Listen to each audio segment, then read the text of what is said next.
Welcome, one and all, to RazörFist Arcade Live! We are here with a long-anticipated stream of Underworld Ascendant, the beta, the movie Bob version, that we are going to tear through and have a fuck of a lot of fun here tonight. Just a heads up before we start anything. First off, say hello to the gaping assholes, Terengel. Hi, gaping assholes. Hello, everyone. And just to let you know, we're really going to be talking about the game primarily today, so we're not going to be focusing a ton on the actual super chats, the Q&A, and so forth. We're not going to be telling too many dick jokes. We really want to tear into the game because this is the beta. This is the actual game itself.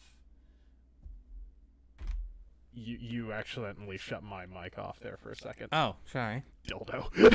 He totally shut my mic off. We got him switched now? Yes. He tried to shut his mic off and he accidentally shut mine off. Well, there was some echo. It was a coup is what it was. It was a fucking coup. All right. So yeah, we're going to be primarily talking about the game itself. So we will get through a bunch of your fucking chats and your questions and so forth, and then we'll really tear into this fucking game. For those who don't know, just to set the stage, this game is the sort of modern reboot cum spiritual successor to Ultima Underworld. Which there were two Ultima Underworld games that came out in the 90s. They were incredibly seminal in the development of what became the hybrid RPG genre, the sort of immersive sim as exemplified by Deus Ex, as exemplified by System Shock and BioShock, and most recently games like Dishonored and Arx Fatalis and so forth. So this is a really important game series, and most importantly, Ultima Underworld was made by Looking Glass Studios. Same guys who made Thief, same guys who made System Shock. And this game is being created by a new studio called Otherside Entertainment, which is essentially Looking Glass Studios with a few new guys. They're basically back. They did a crowdfunding campaign for this. And so basically this is Ultima Underworld Reborn. So yeah, let's get to your fucking questions right up front, and then we will tear into this game. And like I said, we'll take breaks here and there for big blocks of questions, but for the most part, we're going to be talking about the game, because that's what we want to focus on tonight. So right to begin with, Ace Majestin asks, question about the game. Is it technically set in Britannia? It's in the Stygian Abyss, take right? that from the top. Oh. Question about the game. 1776 will commence again! Question about the game. Is it technically set in Britannia? It's in the Stygian Abyss, right? It is sort of a new... Yes, so it's kind of a complicated copyright situation. When Looking Glass Studios went out of business, Paul Neurath, the founder, had the rights to the Underworld license, but not to Ultima. So he had to ask permission from Teacher to do Ultima. He did get sort of soft permission to make an Underworld game, but it's not technically Ultima, from what I understand. So kind of an awkward situation. But yeah, here we go. Blue Satoshi said it's New Britannia. I guess, kind of. They sort of had to make a new area. It's not technically Ultima, is basically the long and short of that. All right. Randy Johnson versus PETA says, how much I have come here to chew bubblegum and kick ass. And I'm all out of bubblegum. Lord. How much caffeine do you have in a day? Not much. I'm actually pretty much off the caffeine. I'll have a coffee about once a week, maybe twice. And that's pretty much what I'm down to at this point. I have a coffee with me tonight, but that's it. All right. Shit says, what do you... Hold on. What do you do if your dishwasher stops working? Punch her. My favorite was... Revenge! My favorite... And if you do not listen, Hold on. then the hell with you! Then to hell with you! My favorite was the other day. I heard a good solid woman joke. Do you want to hear it? What? How many women does it take to change a light bulb? None. Women can't change anything. That's pretty good. That's pretty good. Attention, Bajoran workers. We finally got it! You Yeah. guys finally got the Bajoran workers. Nicely done. Nicely done. Oh, yes. Take you to the bank, Senator Trent. To the blood bank. What do you do if you lock your keys in the car at an abortion clinic? Ask them for a wire hanger. Yeah, of course, naturally. Breaking up with a Japanese girl is hard. You have to drop the bomb twice before she gets it. Oh. That's a great way to start. And yet the it'll stream. still save millions of lives. Ah. Keep rolling. Irish Jewish Boyo Goyo says, "Hello, you white cocksuckers." Razor is so white he drinks coffee and pisses milk. He could get Isn't coffee primarily a South American thing? That doesn't really. He could get a tan from a streetlight. Are you ready for the Japanese word for coffee, by the way? What? Kohi. Ah. Anyway, continue. What do you call a white man having a seizure on the dance floor? An improvement. Exactly. If you were a cop, What was the Dennis Miller joke? White people dance like the villagers are chasing them with torches. and if you were a cop, your name would be RazörFist. Yeah, That's not so bad. that was wildly original. Attention, 2 years ago. Bajoran workers. There it is again. Twice in one night. James Bursey says, Razor, in the epic Choose Your Own Adventure, that is Civil War II, Terran is your A, ammo mule, B, super slow hacker constantly causing horde wave situations, C, lame sidekick that dies in the intro. Well, let's be honest. We know it's the last one. Hey, fuck you. Terangel, I have to. I hate to break this to you guys. Terangel is an NPC. The fuck you. He's a dialogue billboard from an Obsidian game. Winter Exile says, Evening, gents. Chance of a pitch a Jonah Hex game? That would be kind of cool, but it'll never happen because that movie happened. Yeah. Well. So that's not going to happen. When even Megan Fox can admit a movie is shit that she was in, you know. He was in that? Yes. Oh my god, I forgot. When even she can admit that it's a piece of shit, you know it's pretty bad. I mean, this is a woman who was in Jennifer's Body. Come on. Well, yeah, I guess.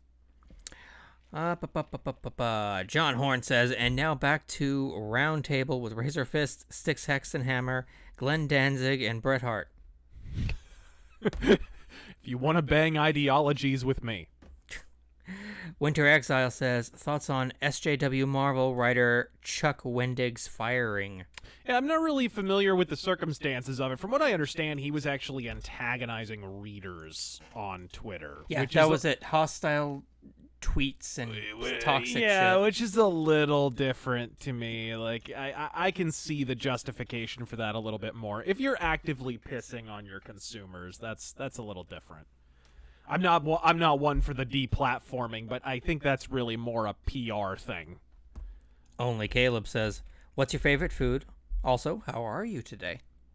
A little better than yesterday. I thought I broke my foot yesterday. I dropped a plate on my right foot, and fucking, you would think that would be the thing that would cause the wound, but no. Something lands on your toes, and by the way, I didn't have shoes on at the time.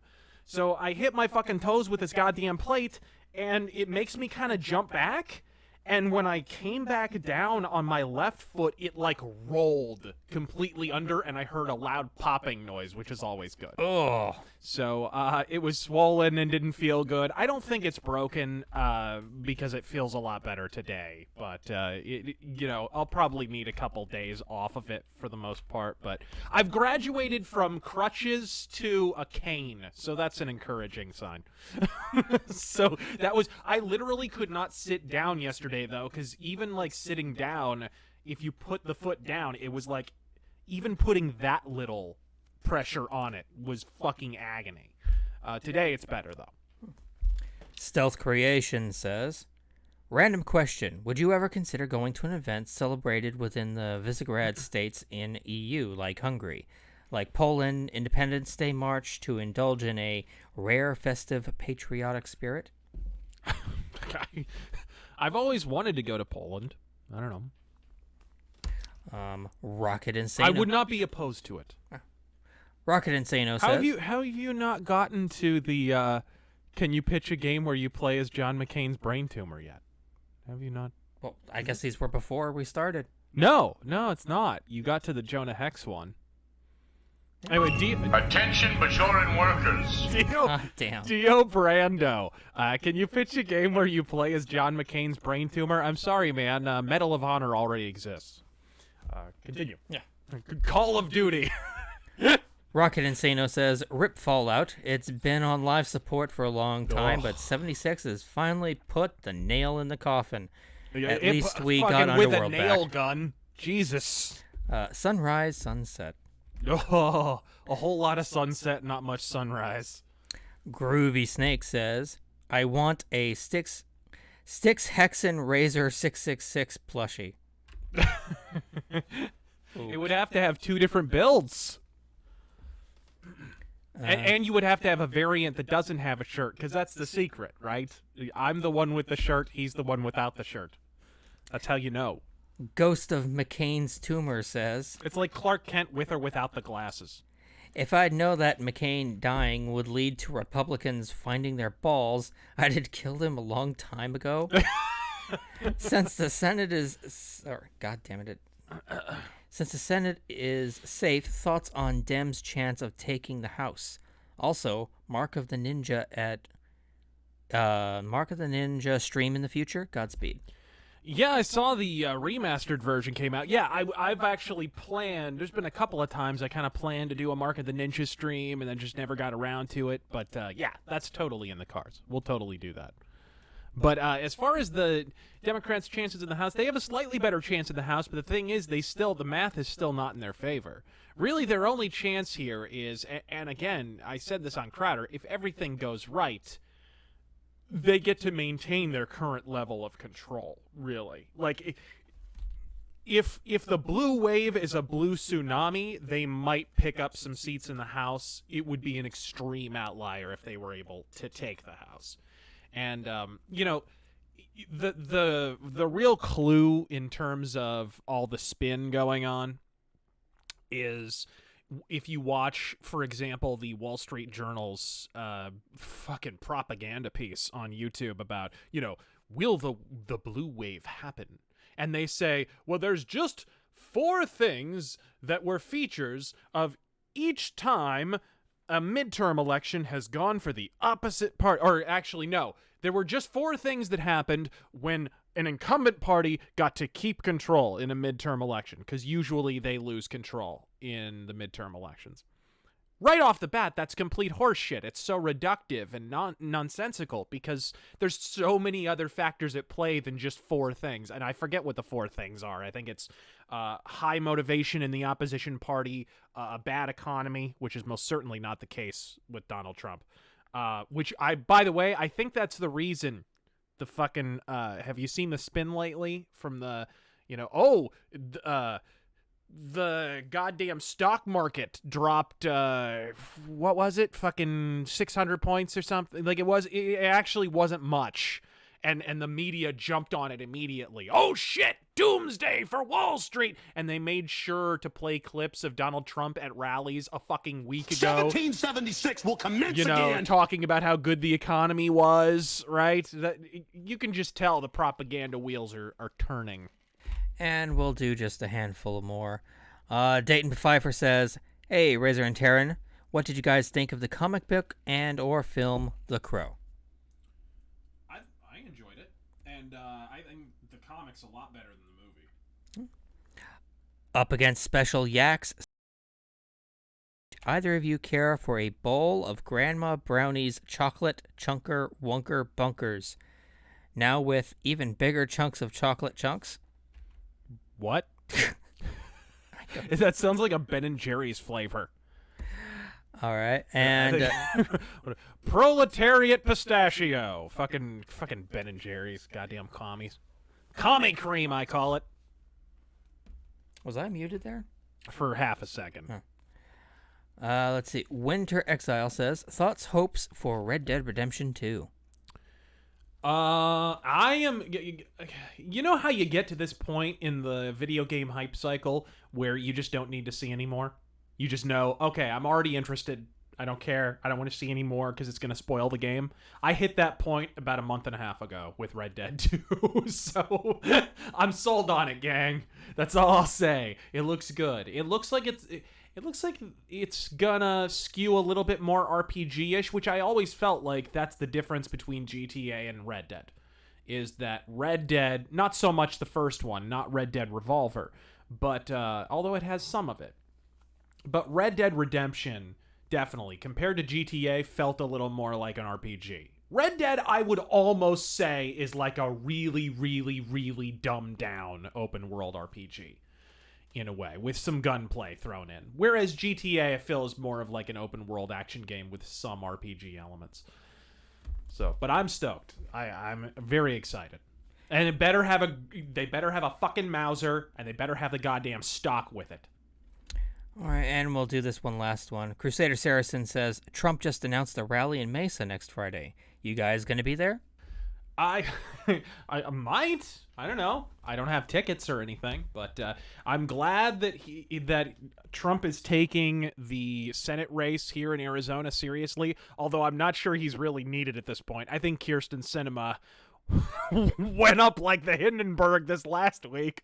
Jesus, over the last 3 days, she went from presumptive nominee to like underdog of the century. I don't see how she pulls it out at this point. I don't see how she pulls within 5 points at this juncture. Getting caught on camera saying Arizona produces nothing but crazy, calling it the meth lab of democracy, and then they bring up her own tweets where she's like, I wish Arizona would be in the news for something good for once, and like just bashing the shit out of it's just not gonna happen. That she's just done. Cinema's fucking finished. Like, this is almost a formality at this point. Trump showing up and supporting McSally, that's pretty much it. Cinema's done, ski. She's done. All right, gang, so let's do some Underworld Ascendant. And if you have any questions about this bitchin'-ass game, do feel free to ask. And by the way, make sure that this is picking up the game. I had a minor issue where it didn't want to pick it up for a second earlier, so just make sure it's actually capturing the game when I start it here.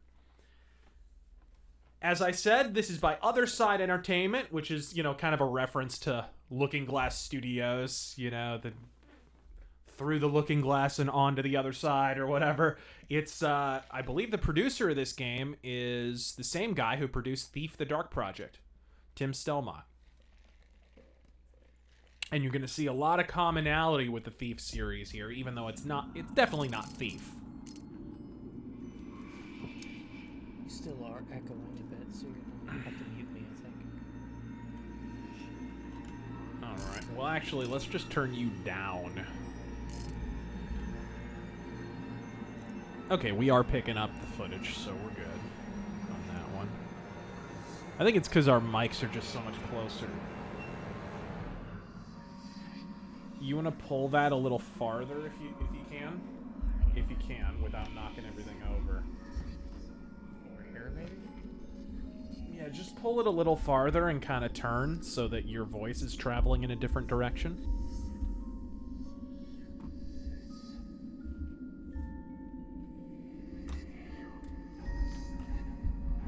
How about that? Yeah. Okay. Hopefully that helps. Just trying to reduce the echo. We slightly changed the microphone situation here, so that's our... Oh, pardon me. That's our fault a little bit. All right. And keep an eye on that chat. Anyone has any questions, paid or not, about the game. This is, of course, the beta, so this is not the previous builds that we did of Underworld Ascendant were...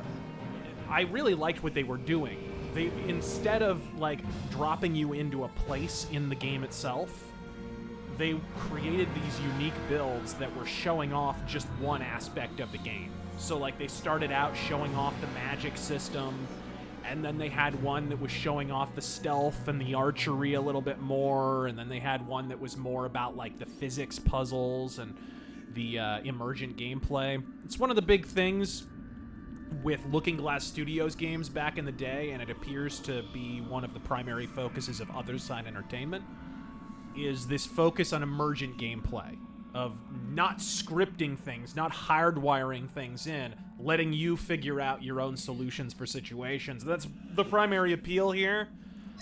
Asum Jessen asks, are you the Avatar? Is there a Codex of Ultimate Wisdom? And most importantly, what is a Paladin?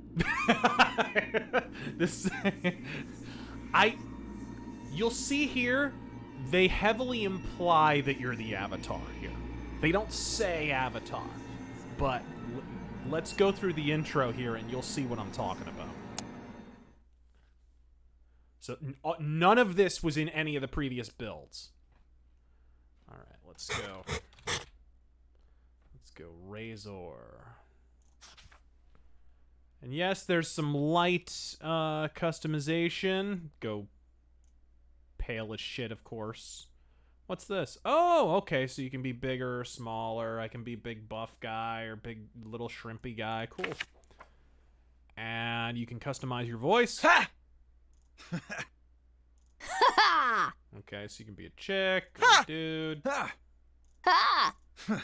That's fine. Brightness, I think we're good. All right. Let's see it.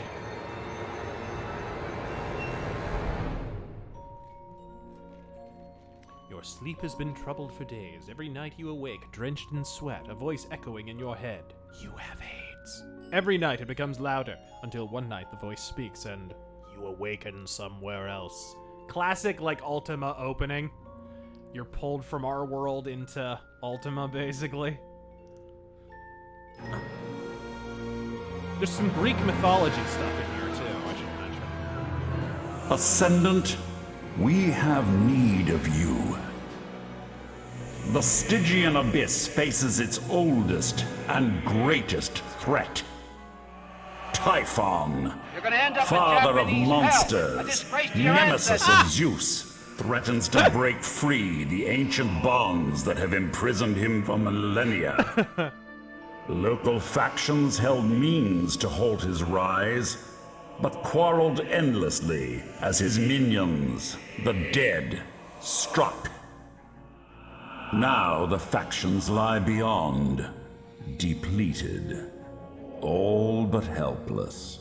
Impotent. Recover the secrets the three Worthless to a factions woman. held. Use that power where they could not.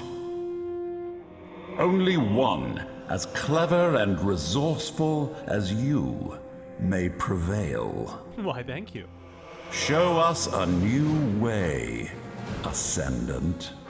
Oops. Unite the factions. Save our world. And your own. So you have an acknowledgement of, like, the real world in here, kind of like Ultima, but you're clearly pulled into sort of an Ultima world. It's very much Ultima Underworld here, even though they're not necessarily saying Britannia here, which is pretty cool. I am Kabyrus, once such as you. Now, something less. Okay. Sorry, I forgot to set the game audio level back down to where it was, so that should be good. All right. Here we go. And definitely right off the bat, you can see the Looking Glass stamp on this. the art style of all the things The that was. Stygian Abyss Oh. is a prison for the beast Typhon. Typhon once slumbered in the depths of this place, but has now awoken. As he rises, the dead follow, infused with his power. Each living Shadow thing that Loaf. falls fuels his strength and brings him one step closer to escaping this prison. Only this volcano keeps him bound, but it will not for much longer. Right. But yeah, of all the things that was kind of, early on they had kind of a really, not a fully cel-shaded art style, but, they're going with kind of a painterly look. They wanted this game to look like basically the video game box for Ultima Underworld. And I think they pulled it off, personally, with, like, the color palette and everything. It's not, like, hardcore 4K HD super textured. It's kind of the opposite. It's more like a painting. And it's really... I'm sure it doesn't look as good on a crappy stream, but I assure you, the game itself looks amazing. This is one of the most beautiful games I've seen of late, certainly.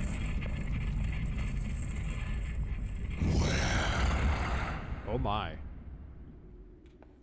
Where is my latest adversary? You. Yeah, let me go ahead and see if there are subtitles. Subtitles. Hold on. Sound, narrator volume, input. I don't think there are subtitles, which I like. Really? Yeah, I'm not a big fan of subtitles. No, I don't think so. Let's see. PFC Finn Oh boy. says, Zeus could not stop me. How will you fare? I take it that was Typhon? I assume so. Remember, this is new for both of us. We're not... But PFC Finn says, Greeks, Vikings, and other Germanic peoples, such as the Anglo-Saxons and Celts, share a common mythos due to their shared Indo-European roots, Indeed. deriving from the Pontic-Caspian steppes of Eastern Europe. Alright, here we go. Deteriorated leather boots. Interesting. You do have an inventory, full-blown RPG inventory. Looks like those were, looks like those were auto-equipped. Cool.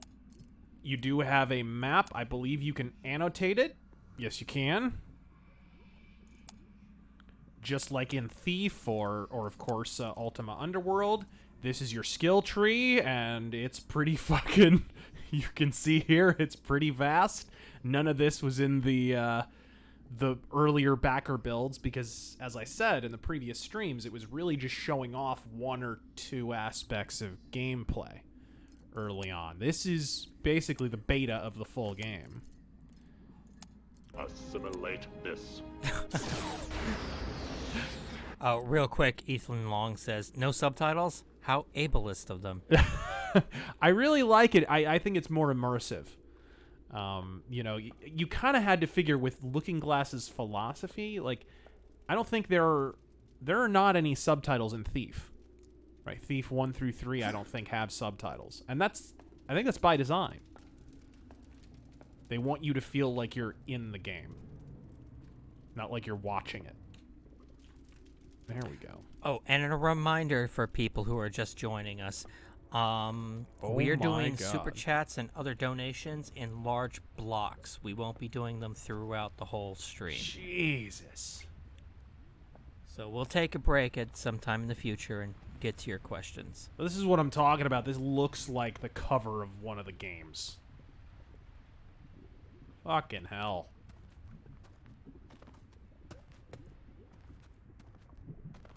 We must move quickly. There is little time.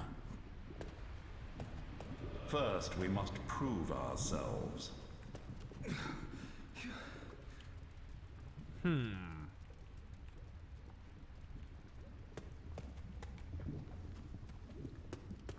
Vendrim says, "Is this an Amon Amarth album cover in 3D?" Yeah, you're kind of right, Amon Amarth. You never get that one. We right. should have played that before the stream, actually. There is, of course, a mantling system. I wonder if it'll work here.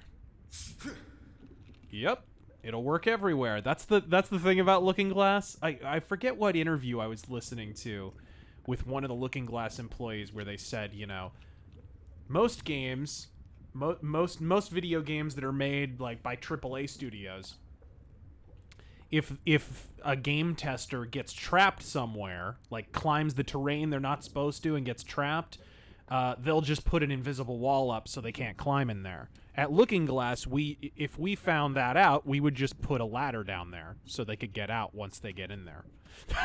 Because we wanted to encourage people to explore. Pass the mysteries at Pluto's gate. Can I? Not quite. Eve says, "You don't even listen to Amon Amarth, poser." Is she talking to me or you? Me, probably. Or you. I don't know. Possibly both of us. Are these gallows? I think these are gallows. Alright. Asim Jessen asks, "So are they going for a kind of interactive Greek legend with this game?" Sort of, yeah. There's definitely a Greek legend aspect to it. It's like they kind of created a portion of the Stygian Abyss that's sort of informed by Greek legend. That's definitely what I get from it. And I have a shirt with that guy on it, by the way. I won a contest. And so they sent that to me. So we're headed to Pluto's Gate.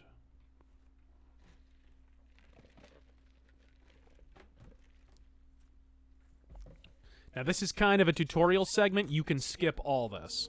The mysteries of Pluto's gate require application of logic. Okay.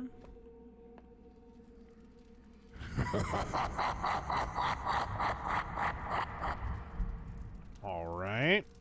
You will die here. Fucking Unloved. Unremembered. Unmourned. classic Looking Glass audio design. Keep in mind, all this is a beta. Should be coming out this month or the next, though, I believe.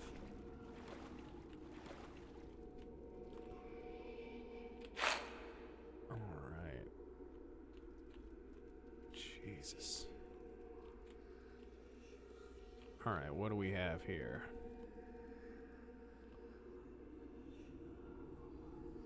I am forbidden to speak directly on how to bypass the challenges ahead. I cannot, will not hold your hand. Music to my ears. Very Thief vibes. Very Thief vibes. Your first task is simple. Escape.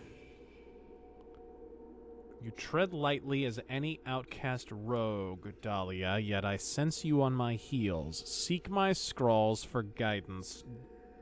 Draupnir? Interesting.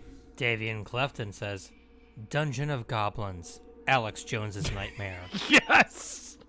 Gotta be charging into a nest of goblins. You expect him to get a little goblin blood on him.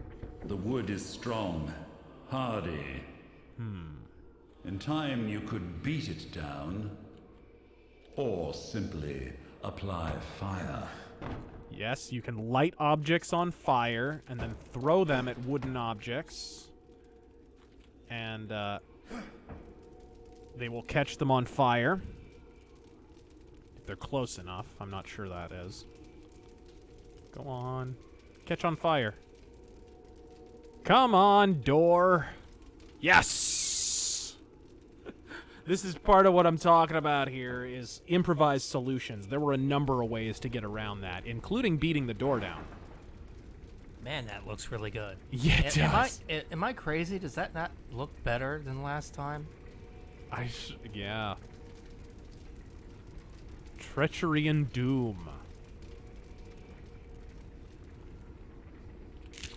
Ripper Dome. What is that? What is a Ripper Dome? Oh, Ripper Poem. Huh. Well, we're gonna find out. Gerald Stillman says, application of logic. Does that mean Democrats can't get past this bit? Enemies' minds, and more. All right.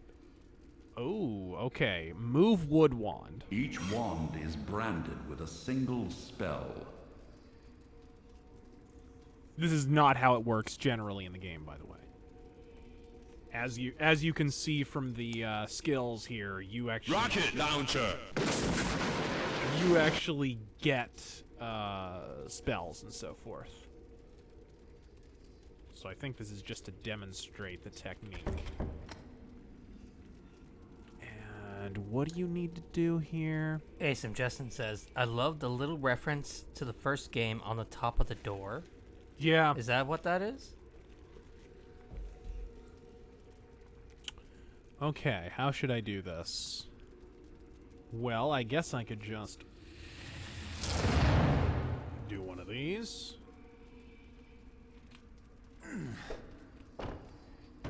Come on, catch on fire. There we are. Now you just wait for it to light up. Again, there are tons of ways to do that. I think you can even grab that basket and possibly like shoot it at the door and open it that way by like bashing it down. There's a bunch of different solutions. And the whole game is kind of designed this way. Keep in mind, this is kind of your tutorial segment, as I said.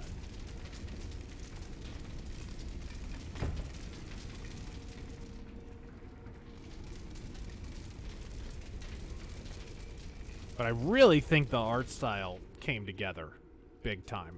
Oh, there was a fucking crate there I could have used. Get through there. Take this map. Heed its mark.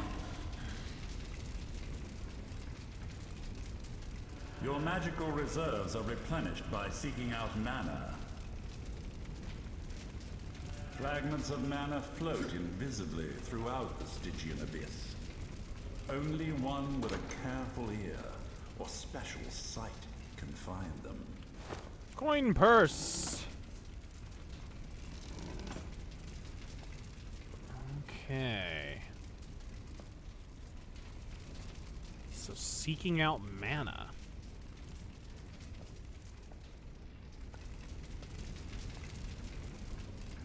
I'm not sure I need it. I have a fucking wand, but...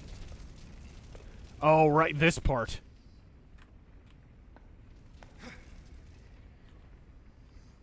Yeah, you could... Bring me a body bag. It The was... factions had their shadows, and divided, they lost. How did I do this last time?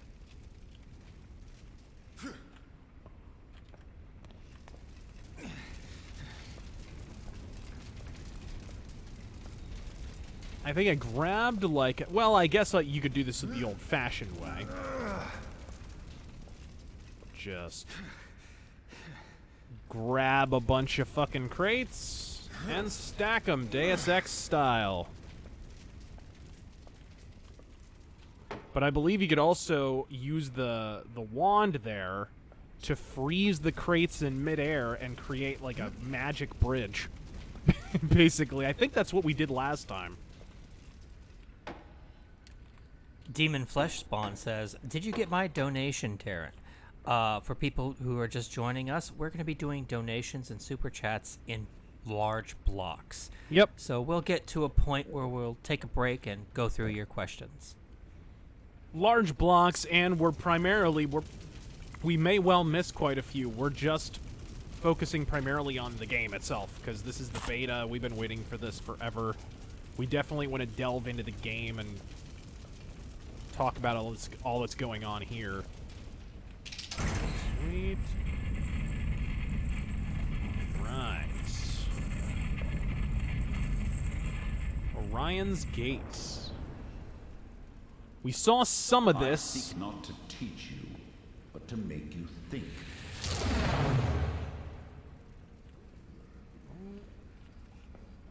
Let's try that again. Alright.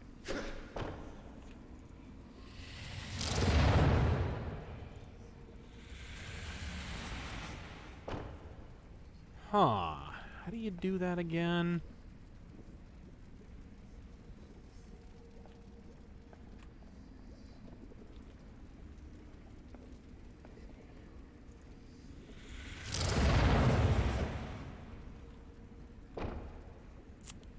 You can absolutely, like, fire them.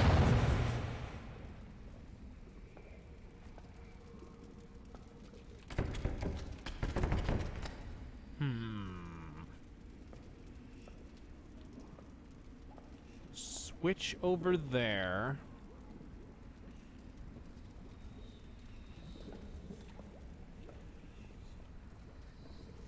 You need, I thought it was a different wand that did that. Or maybe it's this one and I'm just not using it properly. Asim Jessen asks, did the Ankh ever appear in any of the demos you've played? No.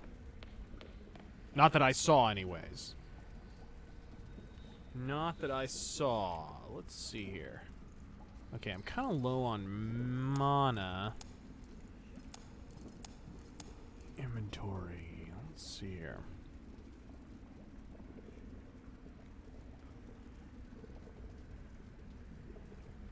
I could maybe just fucking chuck something over there. To be honest. Oops. Could I? I'm not sure it would reach. No. Not quite. I think you need the, to use the wand. But I'm not sure how to fire it after you lift it.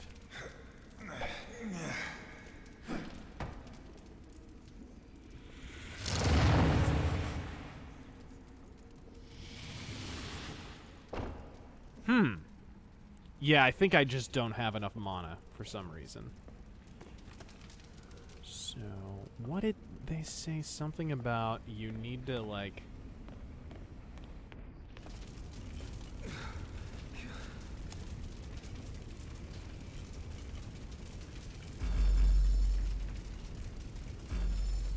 Mage Sight. Kartik has a very simple suggestion. What's Why up? not punch the crate once it's floating? Try. It's worth a try. 0 is the hotkey for that? Okay. So let's do it.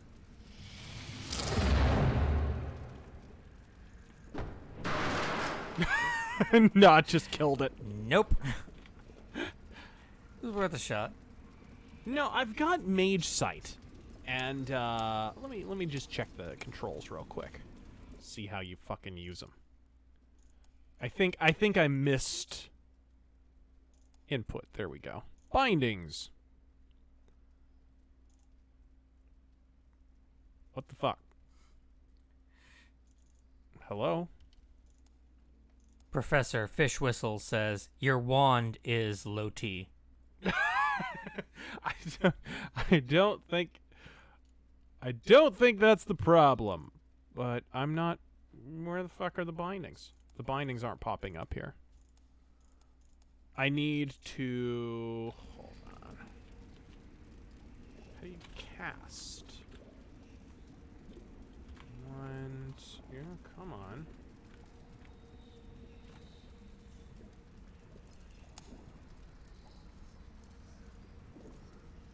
There we go.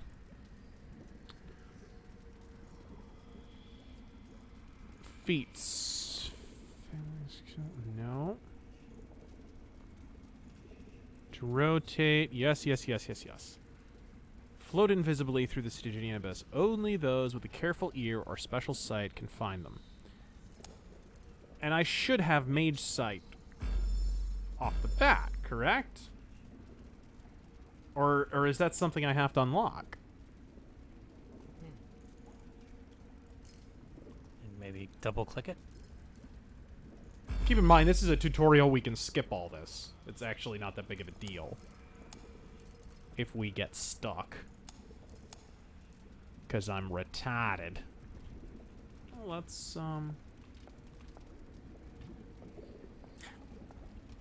Admiral Catfish says, have you tried unplugging the wand and plugging it back in? It's low on mana. The wand is not broken. I just don't... No.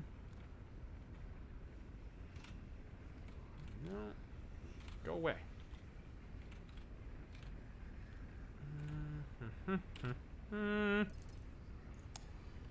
Oh, hotbar.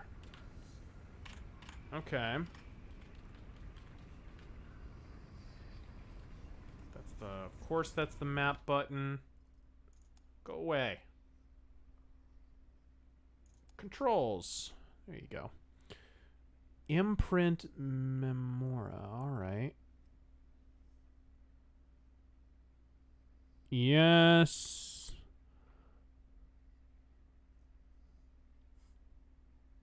Alright.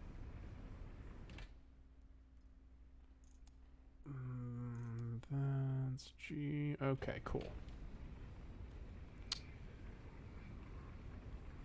trick is... Huh.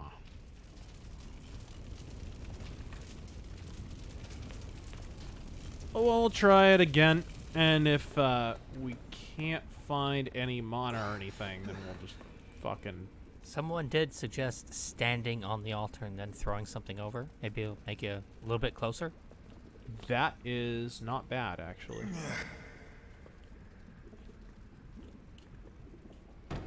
So, whoa. Let's go ahead and do that.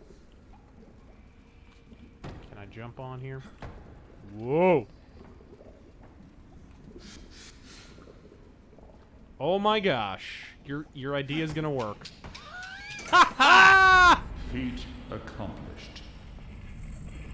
Good call on that one. Of course, because the cup weighs less, you can throw it further. Of course. But you Here can't... in the darkest pit, an improbable ecology has evolved. Wisps eat mana and excrete starlight. Huh. Undead devour mana, giving nothing in return. Not evil, part of the environ, but parasitic. Now this... We can burn this down. I wish I could get lockpicking going. Eve says, I can get your wand back up if you want, Razor. Okay, so here we go. Now we've got two Memora here. Clearly measure how exposed you are in light and darkness and sense the state of locks from afar. Okay, so I've got Resharak. You're letting me loose? Okay, so we have kind of a guy that we speak to in order to upgrade our skills, which makes sense. So let me, oh,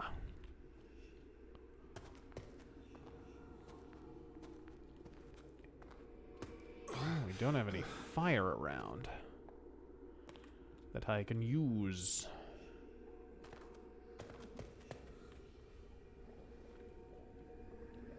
hell?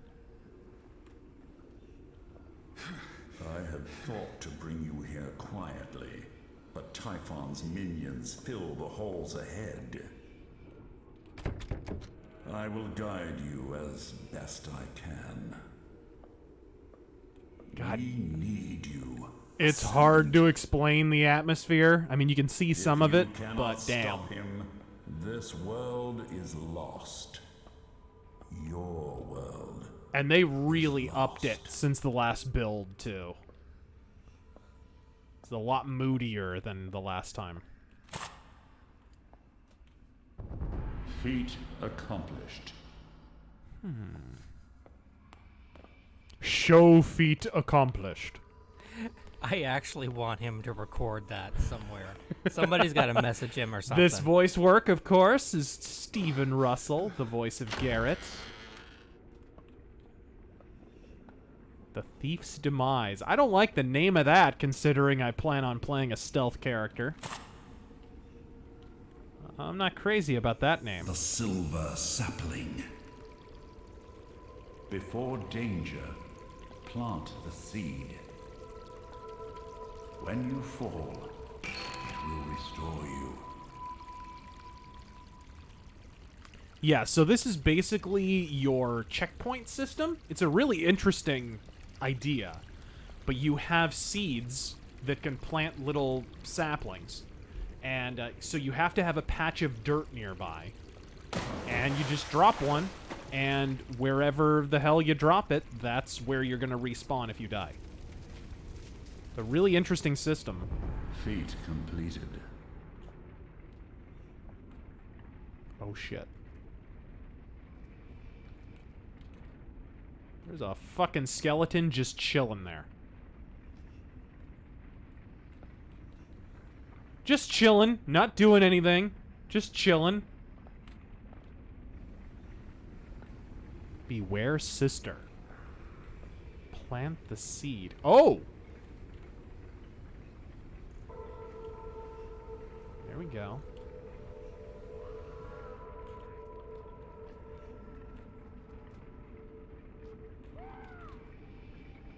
Wow, that looked really good. Mind the light to avoid detection.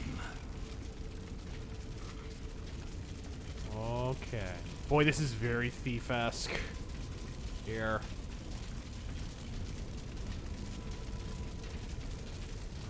Okay.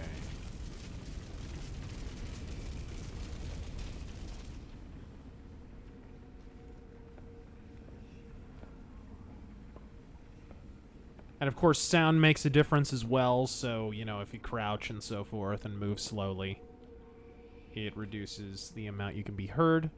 Oh! Someone asked about the avatar. Very nice.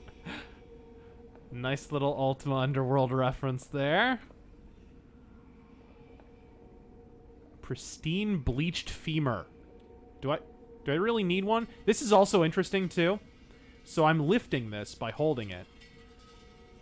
If I hold the right mouse button and then move my mouse around, I can manipulate it. I can inspect the item. It's like what Skyrim tried to do, but not shit. Really interesting little feature. Perception is based on light and affects sound. Ooh! Come to The Papa. elements have use. Water quenches fire. And we have water arrows, ladies and gentlemen. We are in full thief mode now.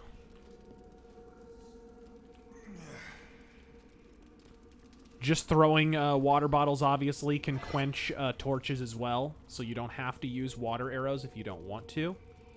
Just throw it at it, and... Brilliant. The fuck was that? That was a notification. Oh my god, the timing on that, Jesus. That was real crazy timing. That is how a Klingon woos a mate. Come on. I love it. I fucking love it. Where's the other water bottle? There we go. All right. Okay. Can we do this? Yeah, I think we can.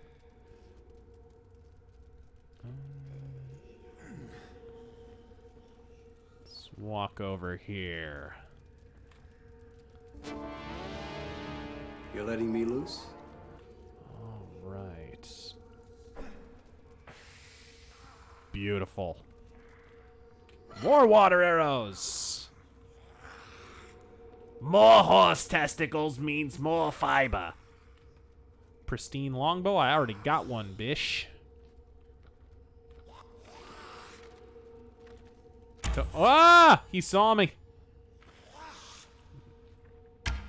Shit, shit, shit, shit. I think it's because of that torch there. Put that out and see if this guy calms the fuck down. Ooh. Can you collect his arrows? You sure can. They are physical objects. So you can actually... Yep.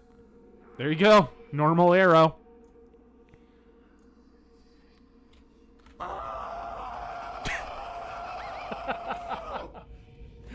That is how the Klingon lures a mate. You ready to stop spurging out there, Skeletor?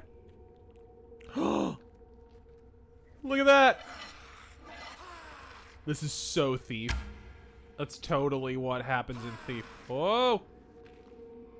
Ah, damn it! Oh, I am not doing well.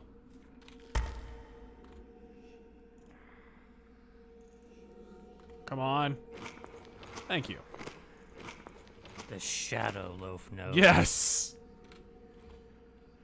All right. I am gonna kill this motherfucker. Rocket Insano asks, can you throw an arrow fast enough to cause damage? I don't know. Probably.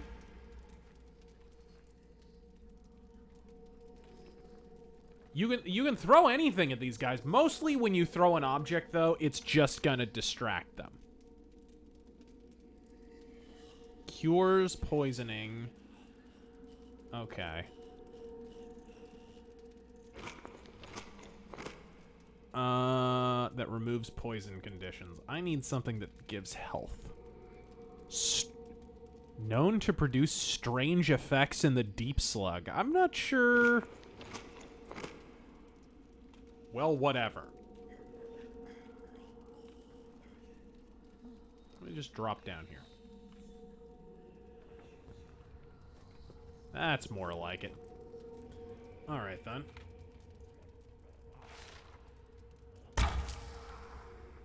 Shut this guy off.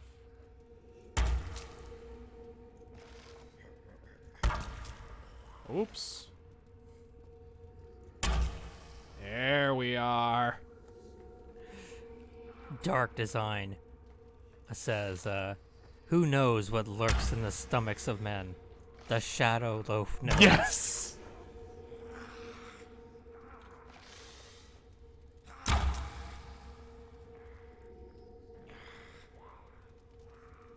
And we're good.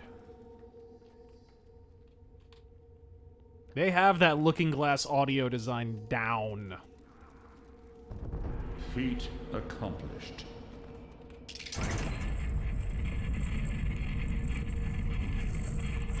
Are you telling me this is all tutorial? This is all tutorial. I could skip all this if I want.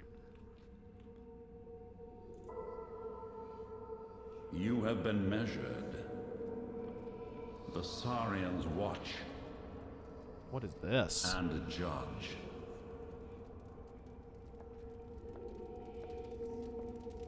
Oh, is it going to tell me what class I am or something?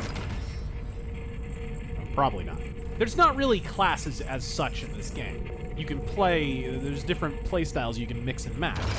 Fighter, thief. Oh, here we go.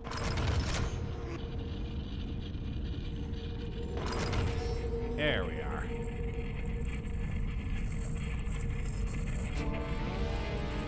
You're letting me loose?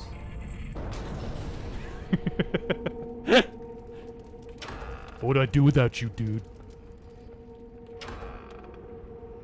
Alright. Always close doors behind you. First rule of thief. Remora, a means to record memories. They are currency to the Saurians. In this deadly environment, unique survival skills have great value. Oh? Perform a feat, and they will trade its memory for fresh skills.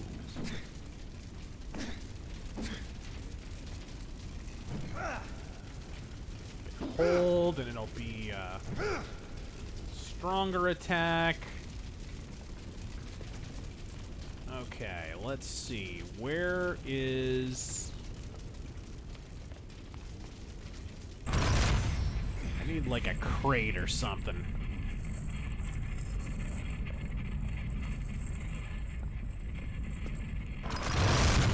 Whoa! Those traps, or what the fuck?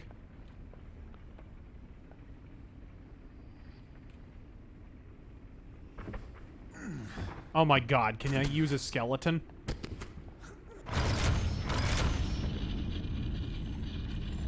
Oh. Use a dead body, I love it. Very nice. I like it. Oh, this game is bitchin', dude. What did I see down here? Deteriorated sharp spike. Can I throw that or something?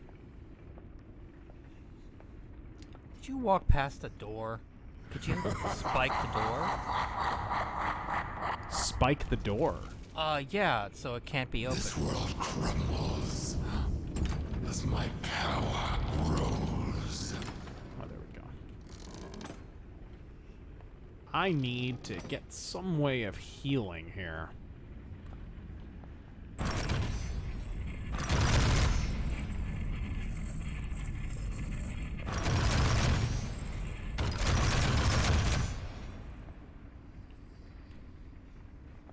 There was a... Yeah, there's a... I don't know what this is opening. Whatever.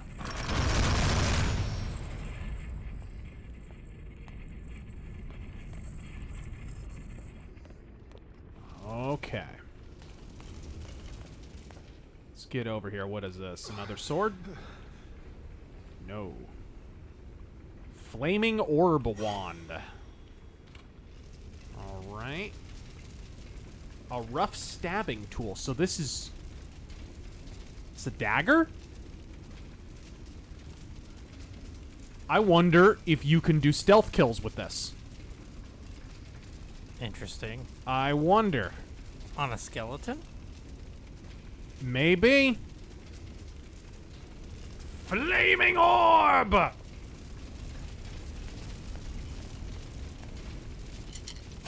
As opposed to a more convincing homosexual orb.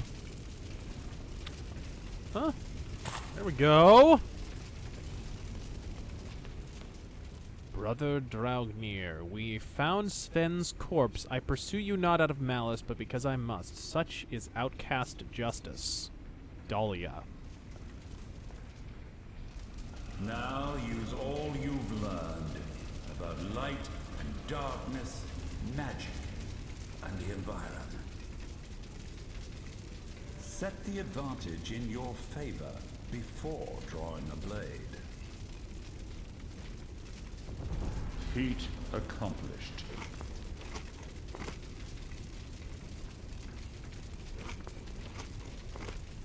Okay.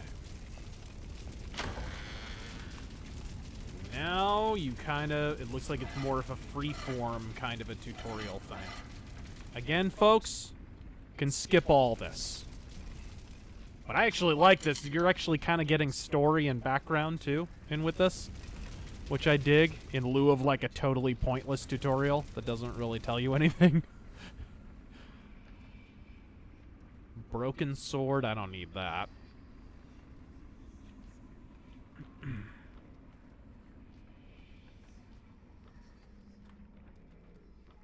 Alright. Alright, you can feel free to ask questions or whatever, you know, when I'm not really doing anything. Should I do a few donations? Just if you know, if I happen to not be occupied, you know. Is he moonwalking? He is moonwalking. Well, he thinks nobody's watching. Oh, and you didn't plant your seed back there. Yeah, I probably should have. Wargame says... Go find your mom. I mean, what? What's the difference between a Jew and Harry Potter? Harry can escape the chamber. Ouch. Ooh. Come on. Here we go. And Rocket Insano says, did you ever finish Ghost of a Tale? I loved it. Yes. Yes, I did. Excellent game. Excellent game. I played it on a stream once. Go check it out. And, of course, I reviewed it. It was excellent. All right. Blue Satoshi says, how's this compared to Shroud of the Avatar? Totally different experiences. Shroud of the Avatar is just a, that's an MMO. You know, totally different deal. It's really like apples and oranges. But I played a little Shroud of the Avatar, and I didn't hate it. I thought it was pretty good. I know when it first came out, it was pretty rough around the edges, but I didn't play it then. I played it quite a while afterward. Okay. Damn.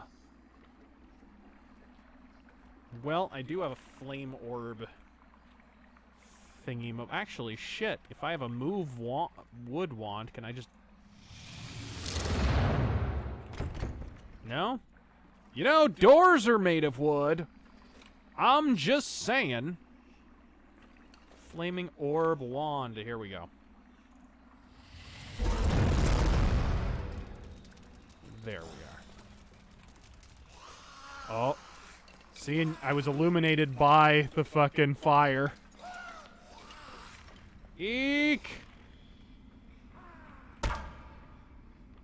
Where's my... Oh, there we go. Where is he at? Can he actually track you in the dark? He'll lose me, because I'm not very visible. Ow! I think I just died. Rise. Retry. Thank you, sapling. So you can see that's how the checkpoint system works. Grow. All right.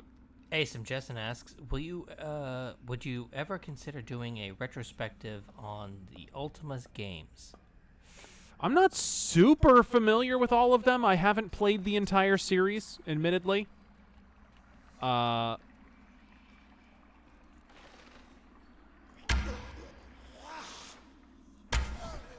him. Ripper Poem. Alright.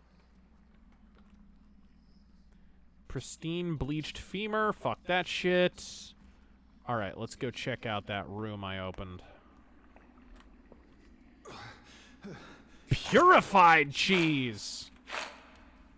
Not sure how... None of that common riffraff cheese. Not sure how pure it is, just finding it on the bottom of a dungeon. Armor. Always helpful. Anything else in here? No. I don't think so.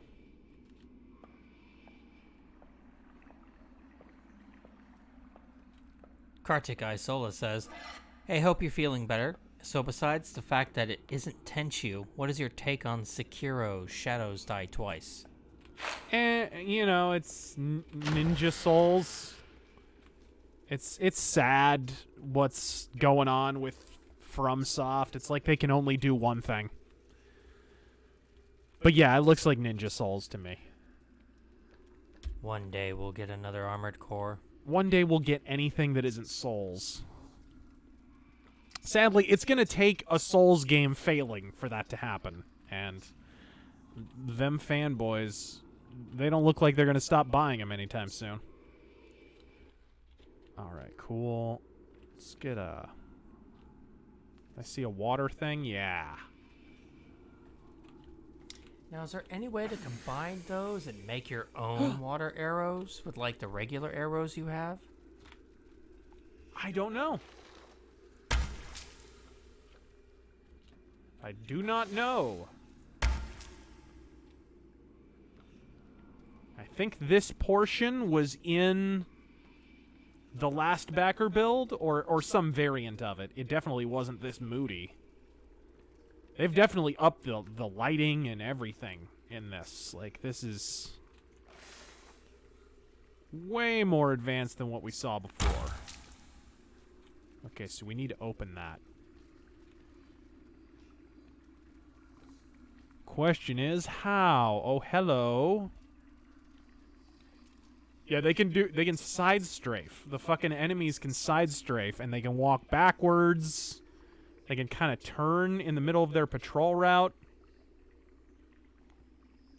So here. It does lead to some funny Michael Jackson dancing, though. I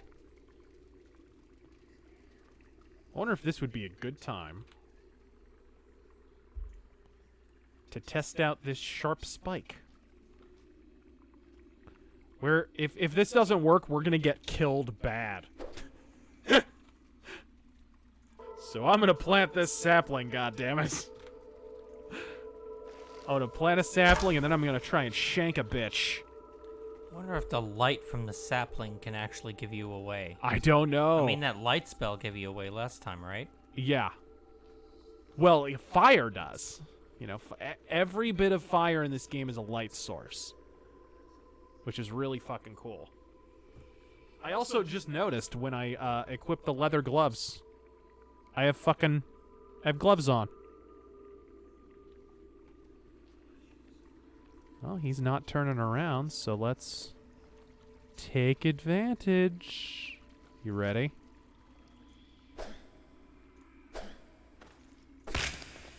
Oh, that didn't do much damage. Yeah, I don't see this ending well.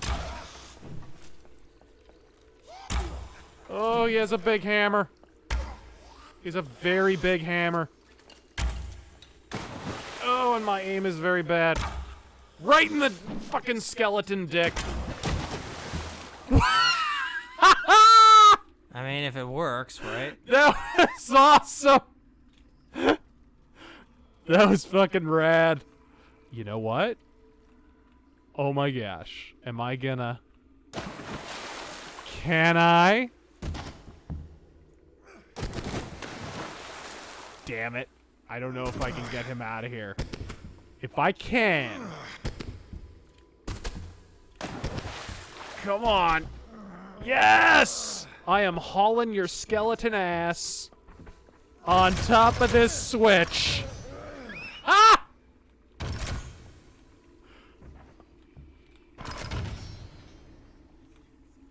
This game is the titties.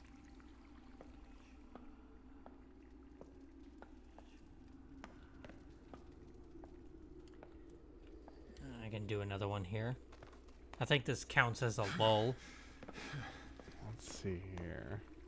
Liberty Prime says... Oh, do I need something heavier? Doesn't look like it's opening. Yes, it is. It just opened. Liberty Prime says... Democratic socialism is a lie.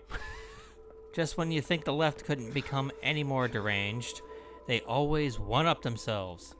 How will it ever end? Now, complete the Saurian's challenge.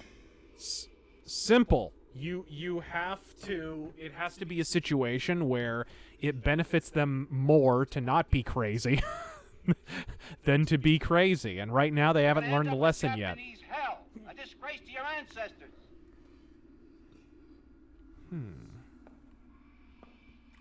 Oh, it's dark down here. It's dark as fuck down here. I don't like this.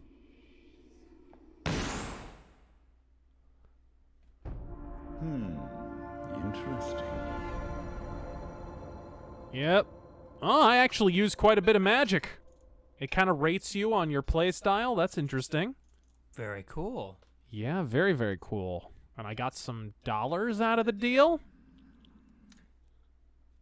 I think this counts as a short break. Yes, sir. Let's do a whole block here. Hunker down, folks. Rui Vasquez says, Razor, we are not going to focus on the chat so I don't have to answer questions about my ruptured anus fist. You're gonna end up in Japanese Seriously, hell. though, A disgrace are to you your okay? ancestors. Yeah, it's just my foot. It feels a lot better today. Yeah. So, Alan Smithy says, I literally could not sit down. It would put too much pressure on it. Holy shit. Look at this shit. Who are you to oppose me? God damn, this game is awesome. I am the father of monsters. But enough about Hillary. I am the end of all things. this guy's going to go on, isn't he? All right, continue. Alan Smithy says, both of you, favorite sandwich? Favorite sandwich? You know, I've developed a love for the Reuben over the years, but I'd have to go with a tuna melt. I do love a good tuna melt. I've recently really liked that, what is it from Subway? Dick in the ass? Southwest Chipotle steak and cheese. Oh, airtight from Two Men. Gotcha. Yeah. Matthew Wiesnaud donates 20. All hail Lord British. Better hope the useless Lord British heals us and gives us something. Oops. Give us something other than our freaking underwear and makes us steal a knife for going into the Stygian abyss to fight headless monsters. Yeah, indeed. Fucking.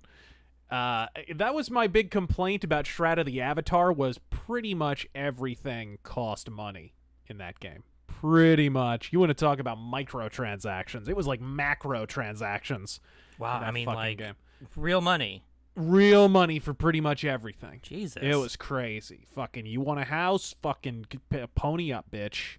You want a fucking rug in your house? Pony up. Winter Exile says, you gents played Darkwatch, a vampire cowboy FPS? Yeah, it was pretty cool. Yeah, I I like played it Darkwatch. too. Yeah. I liked it. Des Pole Volt says, I'm hyped for Fallout 76, and you can't convince me otherwise. That's a shame. Just the weapon variety has given me new faith. Weapon variety? Was there... You know, cults are a faith, too. Jay Smith says, donates 20 and says, hey, Razor, heard you like that Jew York cocksucker Vince Russo. Will your WWE debut in the Terangel point pussy on a pole match? No. Killer Queen says, been curious, what's your opinion on marijuana? Indifference. It's not a platform. I mean, basically, the entire reason I changed my registration from Libertarian many years ago is because they went from the party of principle to the party of pot. I think it's trashy. I don't like marijuana, personally. I don't think anyone should legislate that. I think it should be legal. I don't think it should be legal to smoke in public because it's different from cigarettes in the sense that you can get a contact high if you're in close quarters and so forth. Like it should definitely be treated differently than cigarettes, but I'm for legalization. I don't think in public. And the problem, of course, is if you look at places where it was made legal, but it's not legal, air quotes, to smoke it in public, unfortunately, the cops take the legalization of marijuana as their cue to look the other way, no matter where they're seeing someone smoke pot. So people in like fucking Denver just walk down the street smoking it, even though I don't think it's legal to smoke in public there. Same thing with fucking California. You know, the cops just don't enforce it, so it's basically legal in public, which sucks because if you think about places where you generally smell cigarette smoke and replace that with marijuana smoke, it's a different situation. Like if you're in an enclosed kind of like a bus stop, right? I can't walk past a bus stop without smelling cigarette smoke. If you replace the cigarette smoke with marijuana smoke, And, you know, a lot of those bus stops are, like, enclosed and they have whatever, you know. Who fucking takes public transit? A lot of old people. Do you want fucking granny sitting at a bus stop getting a fucking contact high from a trashy bastard? You know what I mean? I think the cops have to kind of at least enforce the no smoking it in public thing. That's my only issue. I'm fine with it otherwise. And I definitely think it has medicinal uses. Asim Jessen asks, if you ever plan on going to Poland, which city would you go to? Krakow! Okay. David NS84 says, quick question. I think Republicans have a good chance of holding the House and even a chance of picking up seats. I don't know about that. Thoughts? I don't know about picking up seats, but, you know, I think the basic math tells us Democrats will probably, you know, pick up a few. I don't think it'll be a blue wave at all. I don't think the math favors that at all. If you look at articles from before Trump took office, the Democrats were dreading the 2018 midterms. But then Trump becomes president, and then magically, suddenly the math changes, and they think they're going to have a blue wave. The blue wave is an artificial phenomenon. It's been manufactured because the Democrats need a blue wave in order to maintain their current level of control. It's not because they plan to pick up seats. It's because they don't want to lose them. So once you understand that, you kind of get, it could work. I mean, the manipulation there could work. It could sort of will it into existence, but I don't know. Let's look at recent history. Did saying Hillary Clinton had a 99% chance of winning will her into the White House? It couldn't even will her above a set of fucking 3 stairs. So, I don't know, gang. Liberty Prime says, a Mexican man falls and breaks his arm. Listen, and the universe will burn. Ugh. Go on. A Mexican man falls and breaks his arm. So his friend takes him to the hardware store and says, someone help, my dishwasher is broken. Alex Seekman says, hey Razor, what do you think of the upcoming PS4 game, Dreams? Haven't heard anything about it. It is made by the same studio that made Little Big Planet. Also, do you think Bethesda will dumb down Elder Scrolls further with 6? Yep. Yeah. Yep. If Fallout 76 is any indication, Bethesda, fuck did I call it? Like, you remember I did my Skyrim video all the way back in 2011, and I said 1 or 2 games down the line, it'll be unplayable. And fucking Fallout 76 looks like dreck. It looks like dog shit. It's like they took all the complaints people had about Fallout 4 and made it a game. That's basically what they did. They just the laundry list of complaints. Fuck, let's make that. Oh man, it looks bad. It looks real bad. Asim Jessen says, good man, Krakow is a great city. I met a guy who runs a metal store there. He's fucking awesome. Nice. He met Dickinson back during the Power Slave tour, except in Udio. To weed out the careless and ignorant. Ooh, here we go. If the Saurians are convinced of our aid, they will help us. Here we go. Woohoo! Learn evasion tricks, allowing you to take less damage from traps. Night vision, see better in dim light while crouched. Concealment, creep even less visibly while crouching. That might be what I go for. Athletic ascent, improves ability to scale up and over higher. Ooh, so you can improve your mantling. Unseen dash, dart from a crouch to a nearby location in the imperceivable wink of an eye. System. Oh! System shock. Oh, fuck me. When foes become aware of you, suddenly they are stunned. Backstab. Grants an adroit damage bonus to melee attacks on a foe whose back is turned. Well, that's why I couldn't fucking kill the guy with the spike. Let's go with that, shall we? And let's go with... shit. I have to make a hard choice here. I'm gonna go with that. Feat completed. I'm gonna go with that. Yeah. What's this? Athletic Ascent. Okay, I'll hold on to this. Swing weapons faster. I wonder if bow is in... No, it's probably in the stealth side. Oh, this game is cool. Continue. Crusader Saracen says, I want to make a Batman the Animated Series style The Shadow cartoon one day. It'd be awesome. I've been pining for that for years. Like, add film grain to it.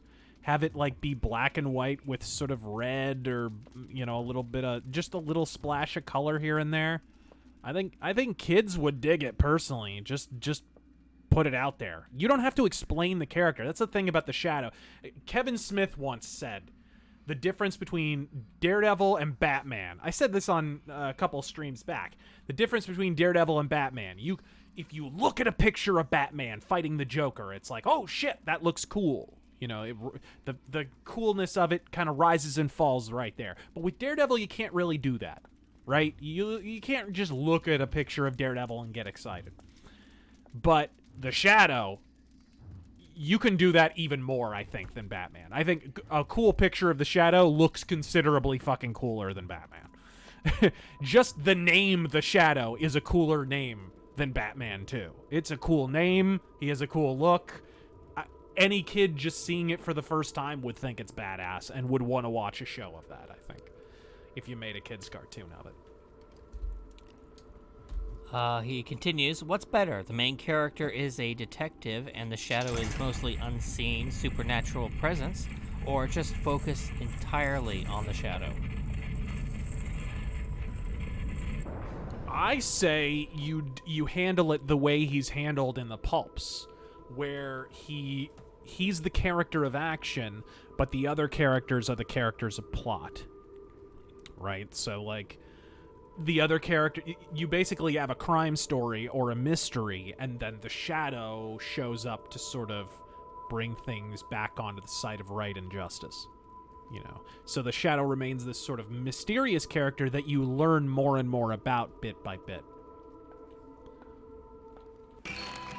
Ooh, there we go. Nice. Rocket Insano says, What is this? I would love a Left 4 Dead style game, Ooh. but with Ron E. Howard characters spread across all the different worlds.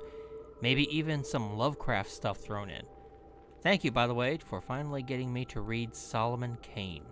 Fucking atmosphere level over 9,000. What the shit, dude. Glad you're digging Solomon Kane, my friend. The Saurians who judge the challenge expect some combination of combat, stealth, magic, and utilizing the environ. I trust you will succeed, sister. You are always quite clever when pressed. Okay, this is kind of a funky variant of the very first backer build. Development.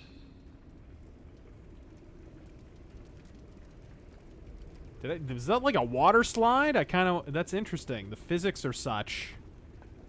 You can actually slide. What's this? Hello. Improve yourself further. Sweet. Is he just giving you stuff, or No, this is the guy that you upgrade yourself through. Okay, I definitely want backstab. What do we have here? Fortune's Arrow. Ambush. Grants an adroit... Is meant to be shared. Oh, there are subtitles. You don't have to turn them on. Grants an adroit damage bonus to attacks on foes who are unaware of your presence. That will help. Ooh, but I've only got 4. So the menu you were looking at before, was that just... Could you not upgrade yourself there? Yes, I could. I did. I just had more Memora, I think, because walking here, it gave it to you for the feats or whatever. But this guy, you upgrade yourself through, I believe. I hope you return, Ascendant. Sweet. art style is fucking The banging. Saurians see promise in you. Prove your ingenuity and versatility. Perform great feats. Holy fucking and they shit. will reward you. The portal to Markall will open when you prove ingenuity, combine combat, stealth, magic, and the environ, passing the tests and wards that surround the city. Defcon says they put Sarkeesian in the game.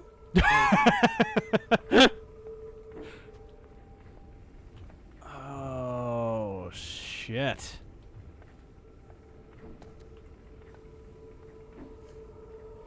Whoa! Just about died in the razor machine of death there. Does that turn it off? Yes, it does. You've performed a feat. Performing fucking feats without even trying. The deeper the descent into the abyss, the greater the danger. And diaspora among those who dwelt here. The Saurian tribes fled to the lower depths.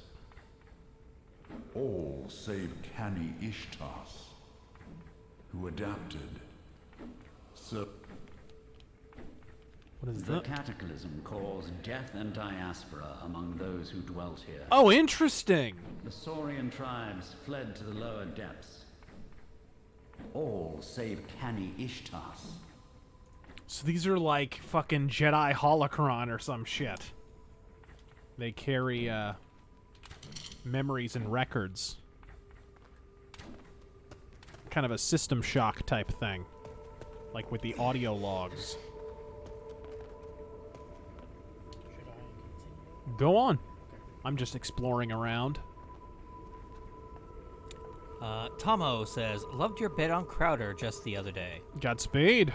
And Sam says, do you have any interest in historical reenactments? you've discovered No. your first runes. What? Runes tap into the secret language of magic. Assemble runes in order in your rune bag to cast a spell. Oh my. Here we go.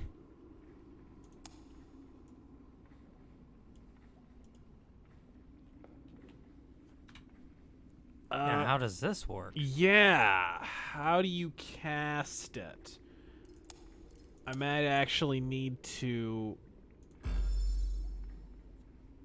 go talk to fucking Sarkeesian there. Set a rune formula in the spell interface. Yeah, I need to know what the spell interface is first. Oh, there's a bunch of equipment over there! I want to get it! You probably need to use a rune for that. That's my thought. That's probably what's up. Fuck! Let's go talk to Sarkeesian. That's his name now, by the way. That is his name.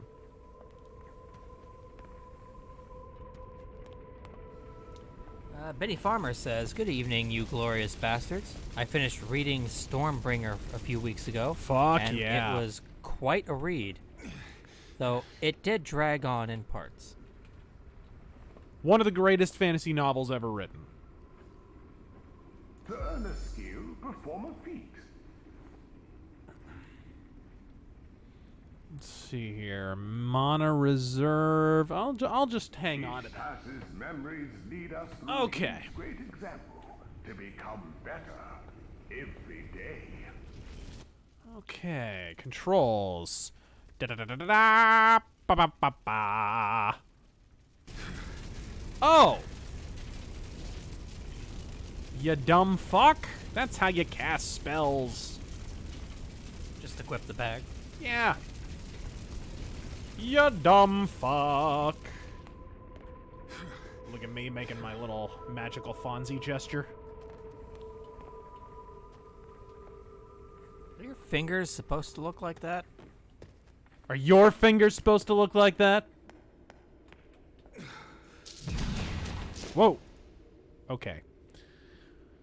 So you have to combine runes. New spell. Okay, Burkanon. Symbolic of growth, fertility, and beginnings.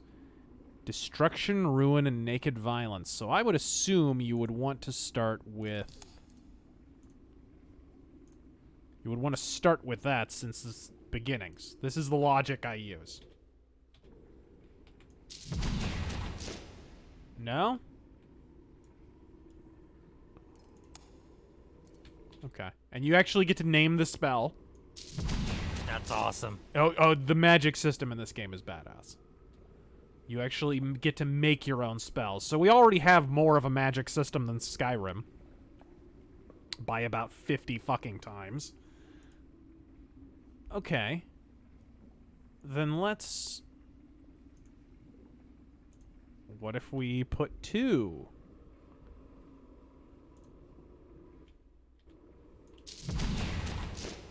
Huh. You can just kind of experiment. Let's go... Can you go with just the 1? Hold on. Or do you physically need to? Let's try. Well, you're looking for a combination. Let's go... Thurisaz Giant. I love it. That's the name of, the vocalist of Abigor. New spell. Okay. Feat accomplished. The fuck did that do?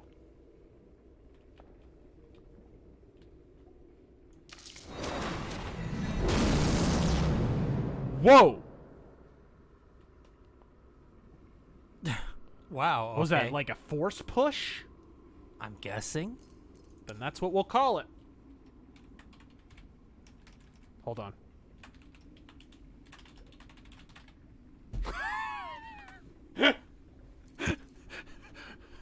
Had to be done. Ooh, you push it. Yep. Black Pigeon Speaks says, I used to play Skyrim until I took an arrow to the knee. Until you took taste to the knee. I have come here to chew bubblegum and kick ass. And I'm all out of bubblegum. Okay, let's, well, do you think I can make it if I run across and jump? No. Well, I'm gonna try anyway. Hey! Holy shit. Look at you, doubting Thomas. Ooh, a pristine longbow. I know. To the Saurians, it is less about completing your goal than how you accomplish it. This game is bitchin' with a side of boss. Let's see here. Now everyone's doing Asum Jessen says, I used to play Skyrim until my balls dropped. David Laura says, I used to play Skyrim, then I played Morrowind. Body bag. Then you played the enhanced deluxe version edition. Out of feet.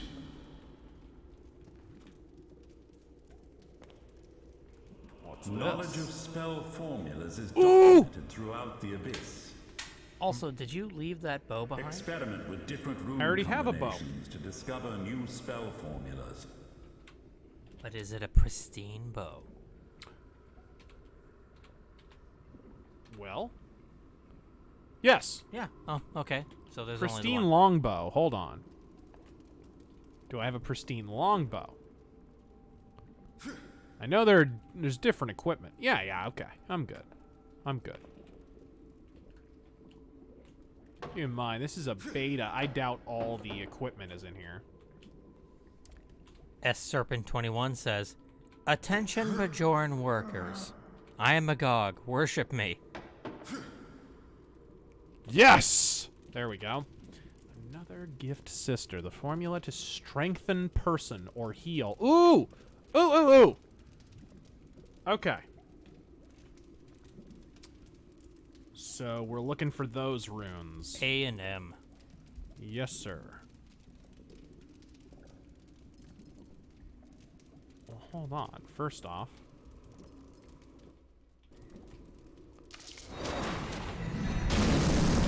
let's do the push. I don't know why it didn't save. Maybe I just forgot.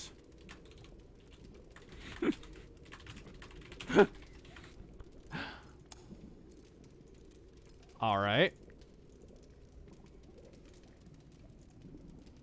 Oops. No! Go away. Thank you.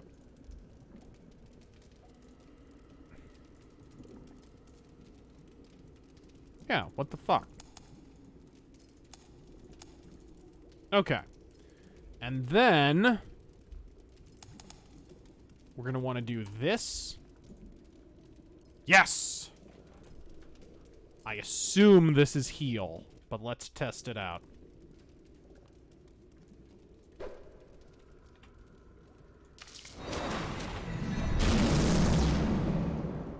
Other one.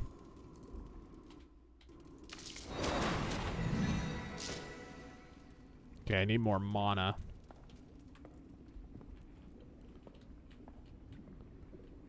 But sweet. Eve says, that's a fucking Static X reference, and I'm not taking no for an answer.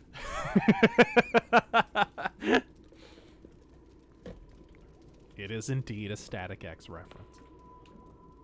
Rocket Insano says, Super Chat reading stream has been great, JK.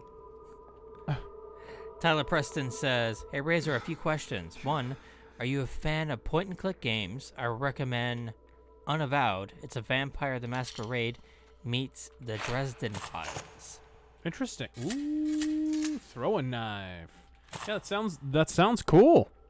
But yeah, we're a fan of point-and-clicks here. Very much. Two. Jewel of Befuddlement. The fuck is that? Shitty folk singer from the 90s. Will you do a video of A Doc's... jewel of shitty teeth. I mean, what? Will you do a video about Doc Savage?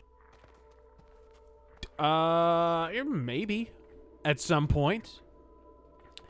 3, do you hate Valiant Comics? If so, why? 90s garbage. And 4, who's Jeremy Cornelius? Jerry Cornelius. Oh, well, He's, he says Jeremy. Yeah, he's Michael Moorcock's probably second most popular creation.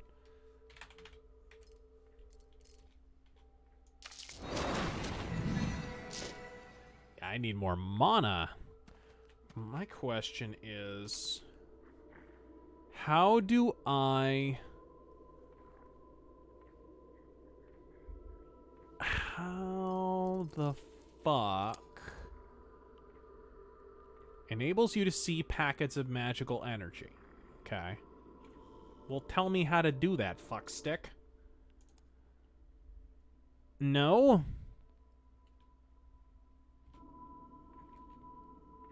And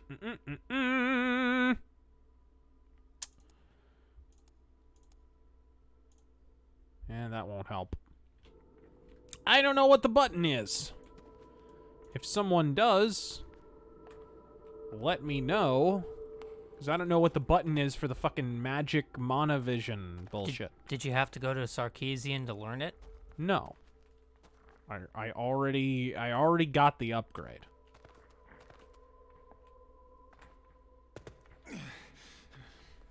Is it like an F key? No. Not so much. Laura says... Now, these things are fucking awesome. If I can free that thing from its cage, it'll fuck everyone's shit up. Oh my god. Are we still in the tutorial? Or is this the official game now? This is still kind of a tutorial. I believe this is the freeform tutorial. Like I said, we can skip all this. If you guys want, we can jump right into the story. But this is still pretty fucking cool.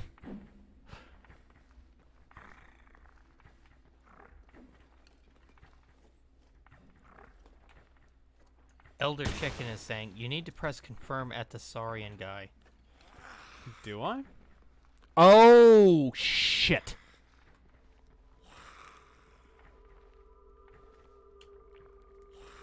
I missed a fucking confirm prompt. Thank you for letting me know. Laura says, leftists,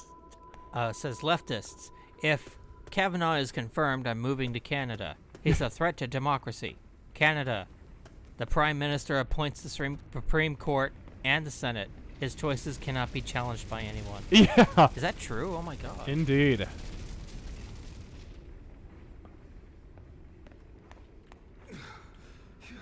And how comfortable do you feel with that arrangement with a guy who chose those eyebrows? All right. Confirm. Are a reliable way to discover. There we are. The best way is to experiment. There we are. So can now you just do it? Is it passive? Yeah, that I'm not sure. I would assume I have to...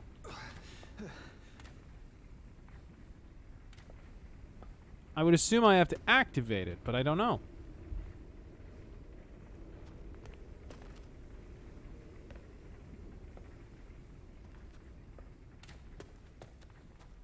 Go ahead and ask another question. I'm backtracking. Matthew Carson says, when you do a video on the original Blade Runner, will it be a Rageaholic Cinema, Film Noir Archives, or a Depths of Blade Runner kind of video? Depends. Depends on how I'm feeling. I don't know. I think Film Noir Archives would probably be the best format. Because there's so much to the movie. I don't know. You guys tell me. What would you rather it was? Rageaholic Cinema or Film Noir Archives?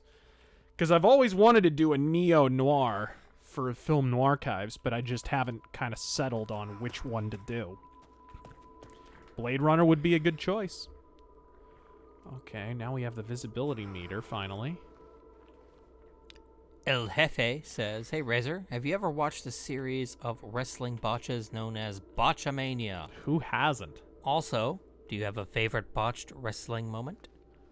Oh, shit. Favorite botched wrestling moment. This isn't even a botch. This is just Scott Steiner being God. But when he was ring announcer at TNA. The fucking... We referenced it last week. The fucking... weighing in at 400 pounds from the state of obesity.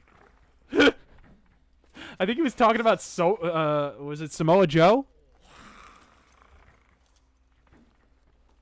Oh, I actually don't know. Yeah, fucking Scott Steiner hated Samoa Joe. Hated his goddamn guts. Hell, a disgrace to your ancestors. And people are overwhelmingly voting for Film Noir Archives. Yeah, that seems like the proper forum. Oof. There we go. Rocket Insano says, make a shirt with Meth Lab of Democracy on it. Indeed. Whoa. Alright, let's get up here. I also love how the left spin on that is, oh, she was taken out of context. It's like, what the... Really? What context would make that okay? Oh, it's heavily edited. Like, what... Then why does it jive with, like, the 1001 tweets they found on her fucking account that she was too retarded to scrub from her Twitter history that all say the exact same thing? Like, what exculpatory nonsense is going to make that better? Stephen the Heathen says, hey, Razor and Terran, just started reading the Elric novels. Any other dark fantasy novels you'd recommend? Cheers from Newfoundland, you metal mofos. Yes, sir. Well, I mean, go with fucking Robert E. Howard. Go with fucking Conan and Solomon Kane and shit. Definitely. You get that pulpy goodness going. And Crusader Saracen says, for Trump's rallies, no purchase necessary. Just register on the official website and make sure to show up very early because the lines are always over the capacity of the venue. I'm sure they are. But they set up giant stadium TV screens outside the broadcasting. Whoa, whoa, whoa, whoa, whoa. Whoa, whoa, whoa, whoa, whoa.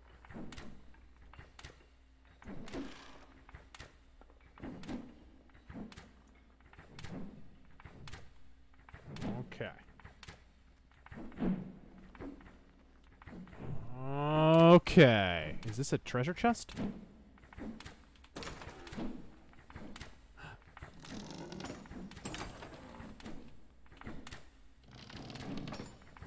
It's stuck. Can I turn it over? Betcha I can. Maybe you can force push it over. That's what I'm thinking. Or I can...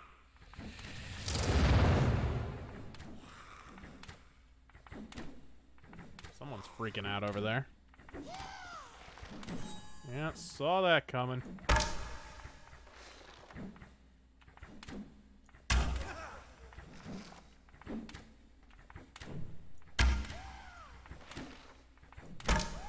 Got him! Okay, let's try that force push shit.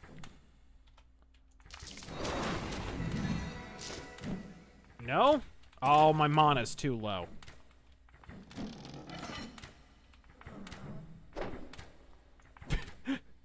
I have come here to chew not bubblegum quite.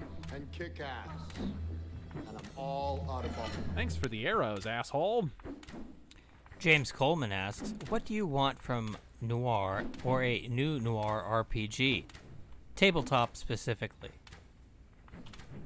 From a noir RPG? Yeah. Don't focus so much on fucking attributes and shit. Focus on... Because tabletop RPGs seem to come in two phylums. RPG, dice rolling, fucking, you know, more stat-oriented kind of RPGs. And more storytelling-oriented, right? You would definitely want a noir tabletop to be more storytelling-oriented. You would want there to be as little dice rolls as possible.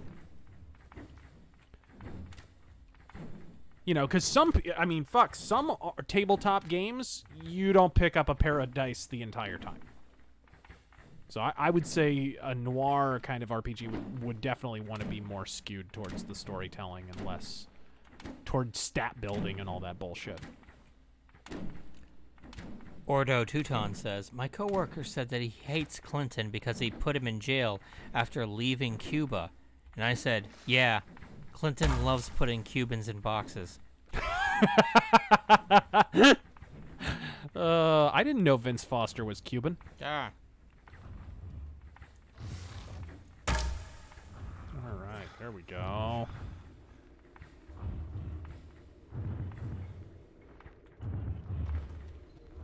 Region discovered. The Gauntlet. What is this? Oh dear.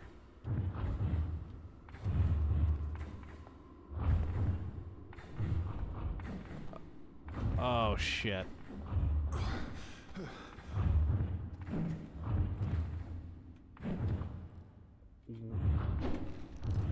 Map. I love it. It's just like Thief, where the map generates as you move through the world. Holy fucking shit. Have fun. Are you kidding me? Oh, sapling. God damn it.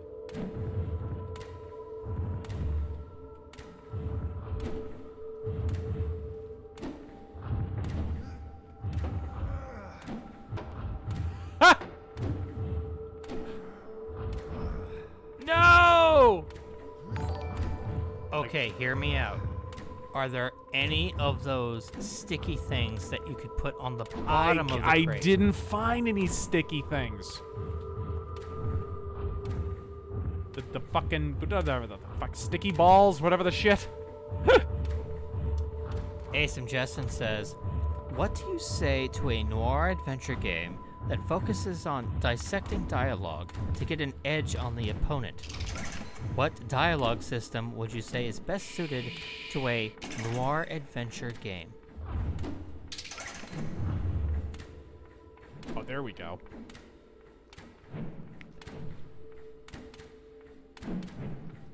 Holy shit! Fucking death trap dungeon in here. A noir game that primarily focuses on dialogue, he said?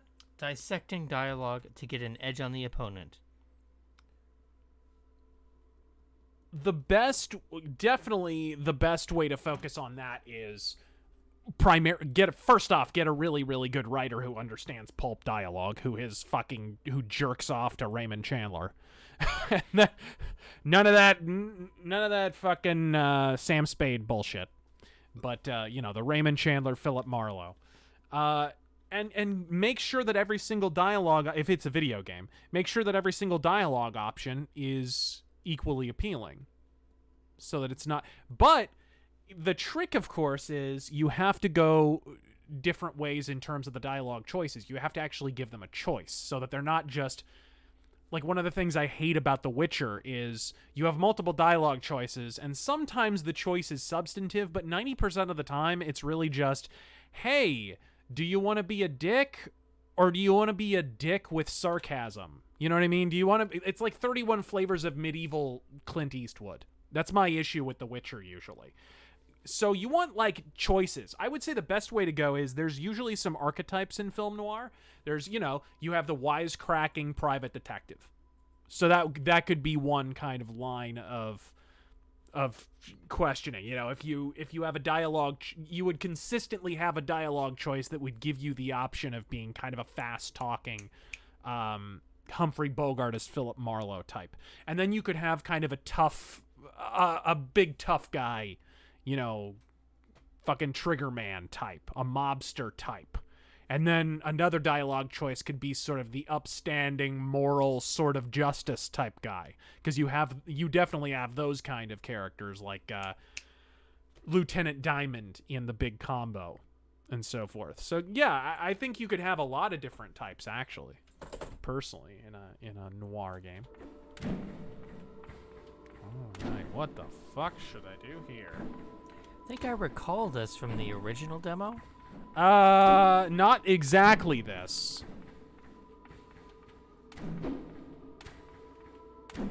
Fuck me. This is bad. This is bad. Can I slide under here, or am I gonna die bad?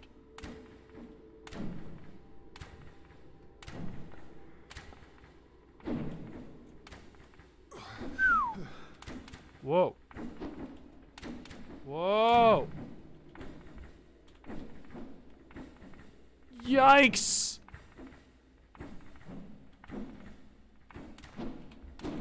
Whew. Thank you. There we go.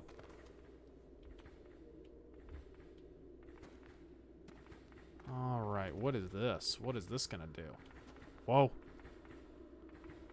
Okay, gang. Let's plant a sapling. And then, let's see how this backstab shit works.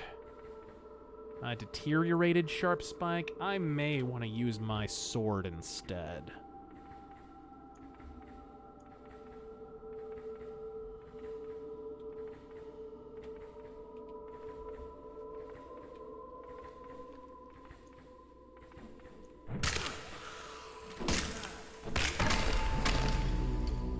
Ick!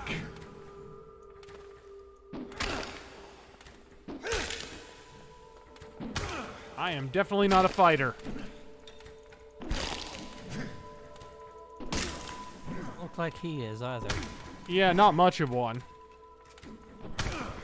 Got him. He has a bow, so that was probably more of a rogue-type skeleton. Asim Jessen says, I whack my wang to Chandler on a bi-daily basis. Also, I would add a femme fatale option. Either way, thanks for the good. feedback. Yeah, if you're gonna offer the ability to play as a female, definitely. That's another archetype. Okay.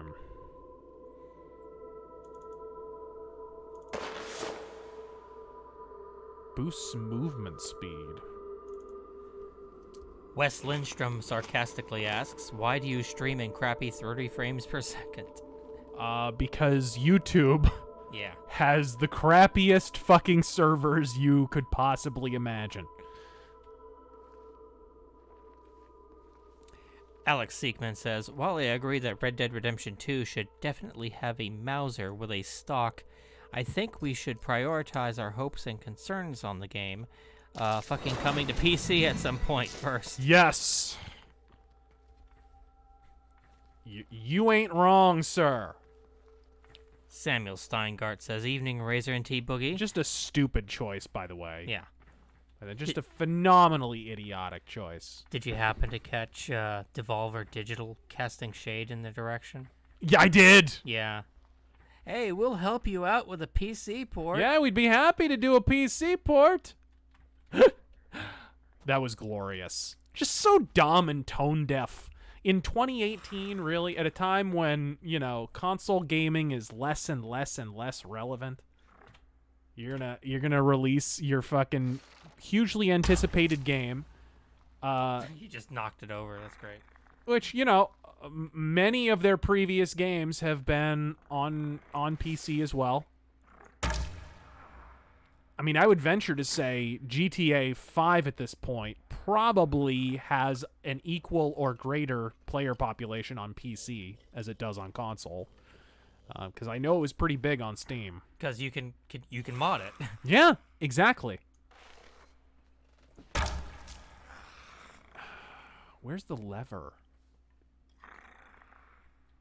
That's what I'm looking for here, because if you can hit that lever, you can unleash this guy. I forget where it was in the last demo. Was it overlooking the pit? Or It was like around here, maybe? Yeah. Well, let's make the way safe for my approach. But Samuel Steingart had two questions. One, release date, and two, would the mechanics from here work on a Thief game should other side get the rights? That's you. If you can't see how this could easily be reworked and polished into a Thief game or a Thief successor. Here's the thing. I've said this before. The Thief IP is utterly valueless to Eidos Montreal now.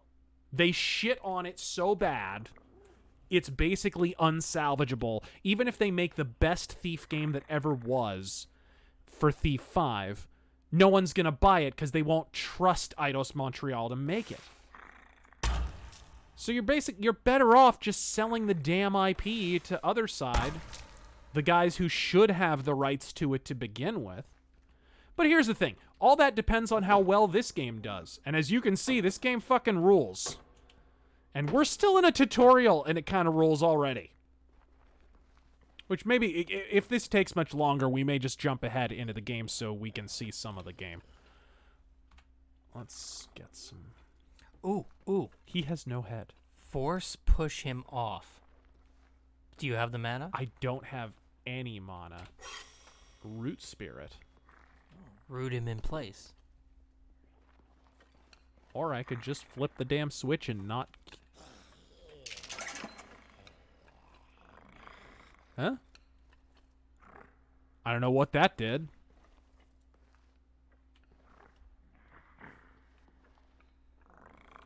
The best mechanic ever would be you try to sneak up on a skeleton guard, get close enough and find out he's headless, look to the side and realize his head is hanging next to you or sitting on a chair or something, and then he sees you that way. That'd be pretty cool. Let's see here.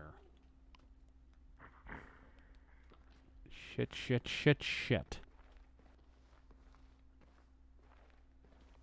Huh. Well, I don't know. There must be another lever I have to hit. There is. It's right there. Hit it with an arrow. It has to move the other way, though. Ah. Let's see if it works. Yeah, it needs to be moved in the other direction.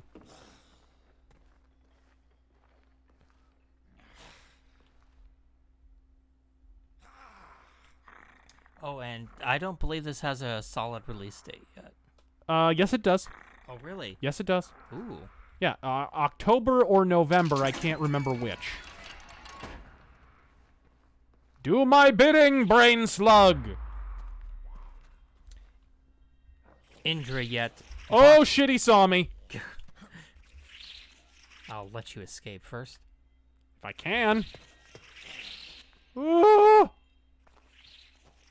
Oh, you're the one who let him out. Shut up! To kill the one headless skeleton. No, there were two of them. Oh. Hey, if he took care of both of them, then fucking mission accomplished. Indriat Ibakta says, so just to be clear, this is an Ultima game. Basically. Kinda. Yeah, I mean, it's an Underworld game, for sure.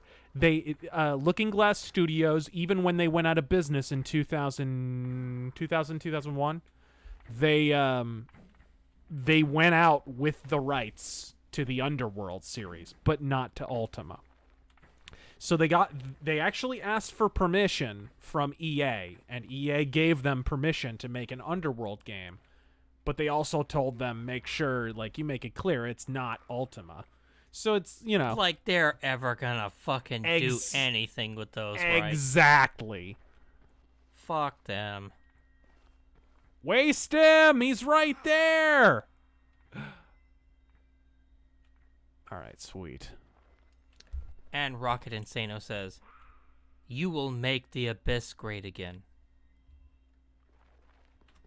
It looks like Other Side did already. Let's get down here. Oh, there it is. That's all I needed.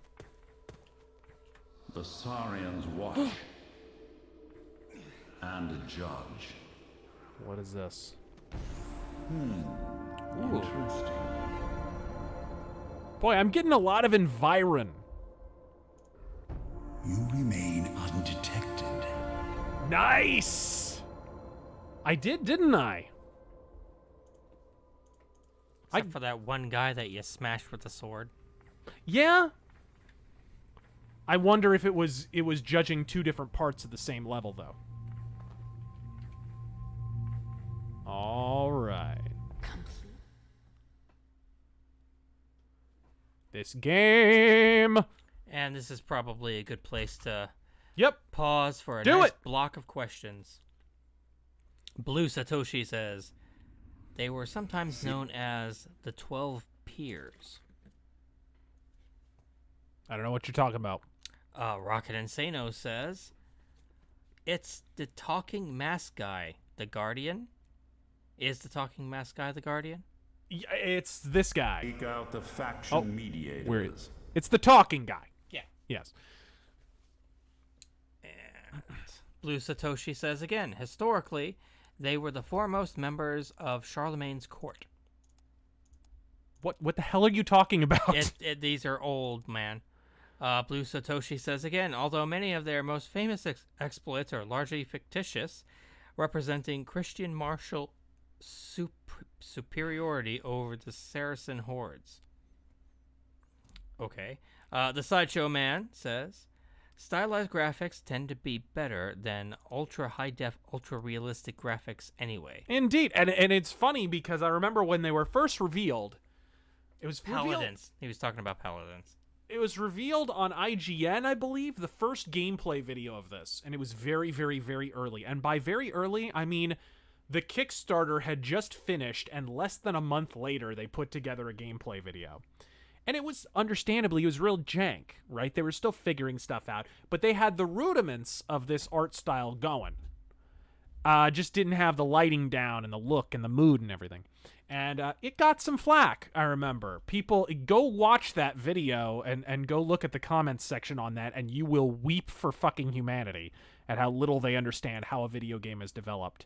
I knew it was all going to come together, but yeah, it looked a little jank then. But it's, you know, I would say the decision, looking at the final result here, has definitely been ratified. And he states it has a more timeless quality. Yeah, definitely. I think this game's probably going to age a little better than, say, a more high definition. Well, fuck. How many remasters are we into Skyrim now? Prodigal Son of Sony says, Jesus. "Hi, Razor. Thanks for being my favorite content creator. Godspeed. What are your thoughts on 1. Super Best Friends Play, and 2. Lindsay Ellis?" I don't know who that is. The Super Best Friends I don't really watch. Ethan Long says, "No subtitles. How ableist of them." Yeah, he said that earlier. Oh no, I need more sapling shit. Mr. DJ Flyhigh says, Wonder if I can find one. "What do you call 50 lesbians and 50 government employees in one room? 100 people that don't do DLC? Oh. Wait. 100 people Way to read that one quietly to yourself before saying it. 100 people that don't like dick? DIC? There you are. Out a feat. Also known as the Democrats." Rocket Insano says, "Build ladders, not walls." Exactly. Build ladders, not invisible walls. And that's a... Mark Hall is closed to the factions. Typhon has seen to that. Still, the mediators will serve as their point of contact. There are... Factions make their agendas known through these mediators. And just as they were before Typhon. So there are 3 major factions. There's the lizard men, there's the dwarves, and there's the shamblers? Oh, man. I forget what all the factions are. We're gonna see. Rarely in agreement. I know the dwarves are one of them. You will need the favor of all 3 factions to succeed. So we're about to meet them, I believe. What is all this? Holy fucking shit. I have to say, they nailed the sense of immensity. For a fact.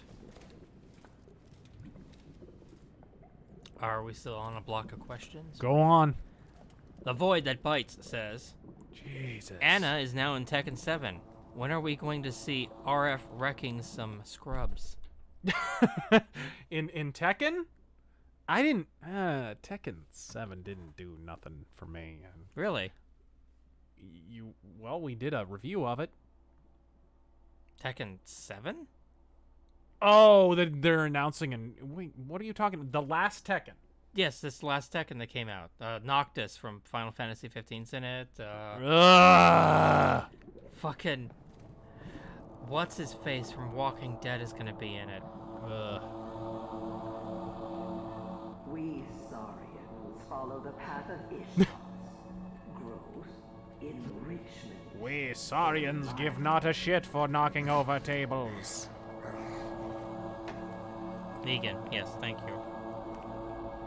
Rocket Insano says, "The wood is strong. You're killing me, game." Down Forward Punch says, "If your character took super male vitality, he could lift 500 pounds. Indeed. Demon Flesh Spawn says, "Your first task is simple. Escape." Roman Polanski, the game. Dan Schneider audition. Oh, the game. God. T-Dog says, "Thoughts on Facebook's purge of over 800 accounts and pages. Apparently, even left-wing pages were deleted." Yep, I've heard this. Is this one of the factions? Made it this far, have you? Welcome to our perilous little sepulchral perdition. Oh, this might be the elves. Look no further. Avail yourself of our various works and sundries. This might be...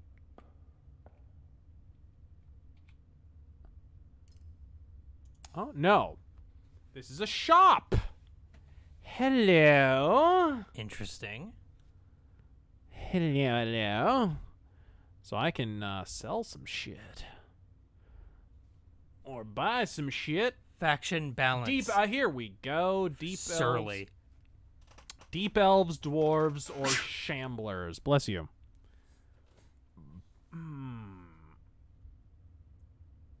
Serviceable cloth boots. Rune bag. Deteriorated chthonic blade. 4 feet of lethal blade. That's what she said. Badly worn bastard sword. Deteriorated bastard sword. Ooh, axe.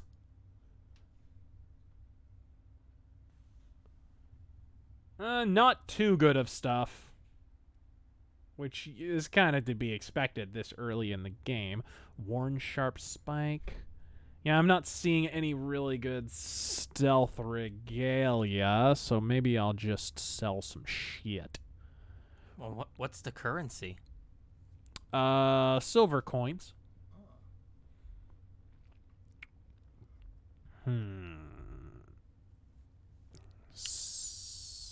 Well, we're just trading here. Yeah. Nobody messes with Adam Wee, says. Evening, gents. Did any of you read that Kotaku article solely blaming YouTubers for the anti-social justice movement? 4 Horsemen or Dangerous Alliance? Oh, you're talking... yes, I did. And, 4 Horsemen. Okay. S-Serpent21 says, a YouTube ad showed guys in a bar upset with Trump listening to him on a radio. No candidate or other message. This is what no platform looks like. Yep. Really? That's it? That will do. What was it an ad for? No idea. Rocket Insano says, they should add a kick action, like in Dark Messiah. Contracts vary in type, reward, and depth. The kick action in Dark Messiah was busted as fuck, though. They should not add that. It broke that fucking game in half. Towards the end of that game, you pretty much just kicked your way through the fucking game. I advise taking only the provisions you need. Leave some room in your pack for future spoils, maybe. Something to inhibit bleeding, perhaps? Okay, here we go.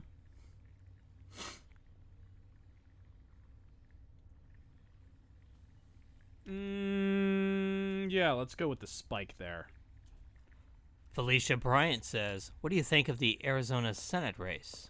I think we kind of already... Yeah, we already kind of touched on it. I think Cinema... Look, Cinema was already being propped up by the media.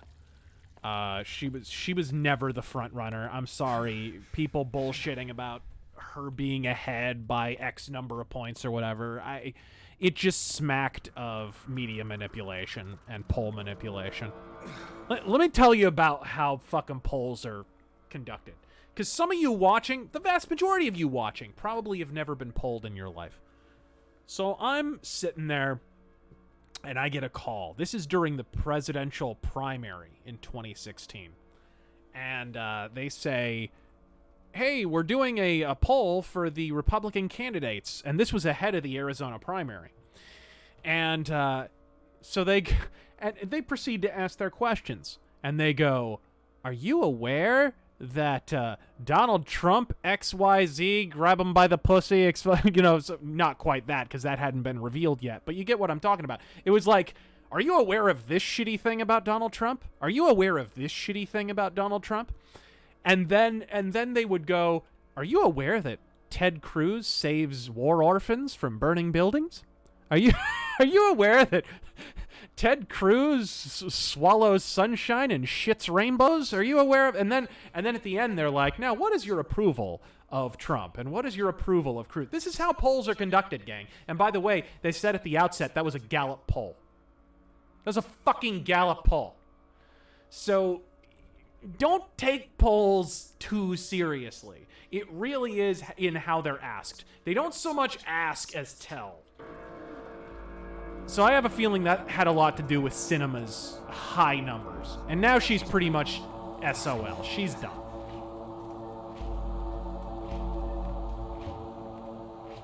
Pizza.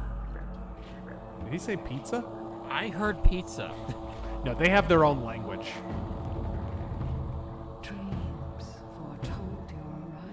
Gravedigger says, you are a great fit on Crowder. Have you ever thought about doing a Let's Play stream with the Quartering? I don't really know the guy. Catman Jam says, "Hey guys, nice to see the blue wave turn into a stagnant cesspool." Pizza, Ascendant. I don't know that it ever turned into that. You gladly. It was, they were at a disadvantage from the beginning. I already cut a rant about the blue wave. It's going to be coming out in the next week. I might actually need your help editing a couple of those rants, by the way, because I literally am sitting on 4 rants. Sure. And I need to get them all out, and it's going to take me forever to do them back to back to back to back. Samwise gif. Share the load. Share the load. For outsiders, complete contracts to curry their favor. Gain influence. Convince them to work together. Only then will they provide the means to confront Typhon. A gift from the factions. Ooh. Go. Now Before you rise in I was influence. Okay. An important mission is posted in the Midnight Forum. The outcast Alita will advise you. I converse with the expedition faction leader, Executor Rubric. I speak with the Deep Elf faction leader, Zephraione. Zephraione advises you to look to Pier Tama's example for guidance. Primarch Sanguinius says, "Did you guys roll your eyes as much as I did when you heard DC describe Batwoman as a character that loves social justice as much as justice?" Yeah, my eyes did a full fucking 360 in my skull. They're actually still rolling. And Catman Jan asked, "Is Razor aware there is a new Sargeist album?" Yeah, I saw they just released it out of nowhere. They pulled the fucking Eminem. They didn't even tell anyone. They just dropped it. Nice. So I'm excited. I want to get it. They don't carry it at my local record store on account of they only like fucking hipster music with train tunnel reverb and fucking acoustic guitar. Laura says, "The NPCs couldn't even get through the tutorial for Cuphead. I can only imagine this game will be torn a new asshole for not having puzzles that solve themselves like in Skyrim." They'll hate it. I'm predicting bad reviews already, even though you guys can see this game rules. I mean, it's not perfect. This is a beta. You know, you'll see some jank here and there, but From here, I commune with Zenith, the Shambler faction leader. The Shamblers see you, Ascendant. The Shamblers wonder, do you intend to root there? The darkness is burning, Ascendant. choose The a contract. Hive And Mind offer the following message. Strength. The Shamblers remain silent. the Shamblers are basically mushroom people. They're like fucking plant people, I think. They're like literally living fungus. Sounds familiar. It's like The Last of Us, but not shitty. Mordecai Twersky says, "Finally, you live stream on a Saturday night again, so this Jew can watch live." Right. Well, it's better than SNL. Saxon Mythos. Will we ever get it? And any Mythos coming soon. Yeah, you'll get a Mythos when I'm inspired to make one. Ten of Spades says, It's a lot of work, so if I want to do it, I just have to sit down and do it, you know, because it's something I'm inspired in the moment to make. So this is the Midnight Forum, correct? They said I need to get a quest in the Midnight Forum. I guess I had to talk to those assholes before I could get one, or maybe there's just none available. I don't know. This feels Oh, like- no! Here we go. Oh, it's the fucking quest board. Oh! Deporting the deep slugs! They're not sending their best. Which brings me to this one. Ten of Spades says, Build the immigrant trebuchet. "When the Guardian sends his people, he's not sending his best. He's not sending you. He's not sending Spoonie. He's sending people that have problems. The Stygian abyss just got 10 feet deeper. Micah, many such cases. Okay, level 3. Difficulty elementary. We're deporting some deep slugs, gang. Upper Erebus has become infested with deep slugs. The creatures are mostly harmless on their own, yet they're an irresistible morsel for the predators of the deep. Clear them out before they lure more dangerous creatures. Will you also accept And the rut side with your offering? white women. I mean, what? Oh, serviceable leather boots. It's, see what? Deep elven boots. I have enough to get them. I don't think I'm gonna get them. Oh, wait. Find disenthralled boots that allow fast but hidden movement. Oh, I'm buying these. Asim Justin Can says, I? build a black gate and make the Serpent Isles pay for it. Yes! I don't know what the deal is. Maybe I'm too low level to equip it or something? Seems that way. Yeah, it seems like that's locked or something. Oh, maybe that's... It's like a loyalty reward or something? Okay. Alrighty. This is... Okay, and that's a Deep Elves mission. So if I do this mission, I may get those boots. That's what I'm guessing. So let's go, objectives. Quest. Here we go. Enter the portal to Upper Erebus. Okay. I guess I'll have to find it. So this seems like the meat of the game. Or we're heading into the meat of the game. We've got side quests now. James Bursey says, press B for Razor to get a full Burt stash for Nose Shave November. Press P for Terran to experience puberty. Fuck you. Dayton Pfeiffer says, can you push enemies if they are standing near a ledge? You can with your spell. I know you can definitely do it with a spell.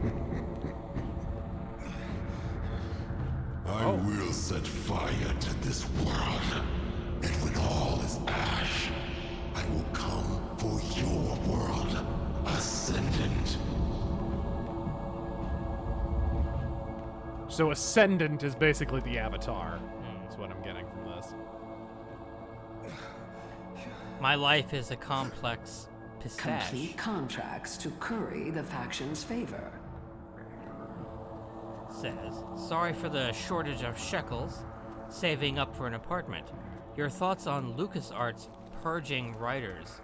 I think it's a Don't red herring. apologize for fucking... Just fucking...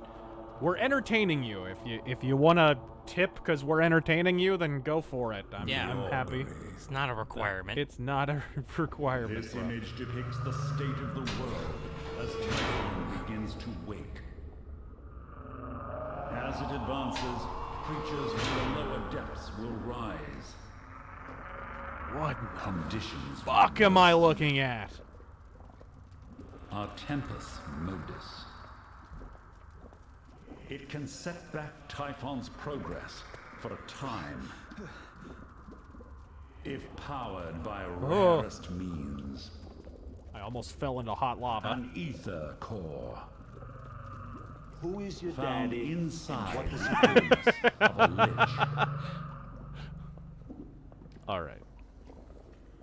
That was interesting and a little bit nightmare fuel. But yeah, I wasn't even aware that LucasArts purged writers. LucasArts? Yeah. You mean Lucasfilm? I guess.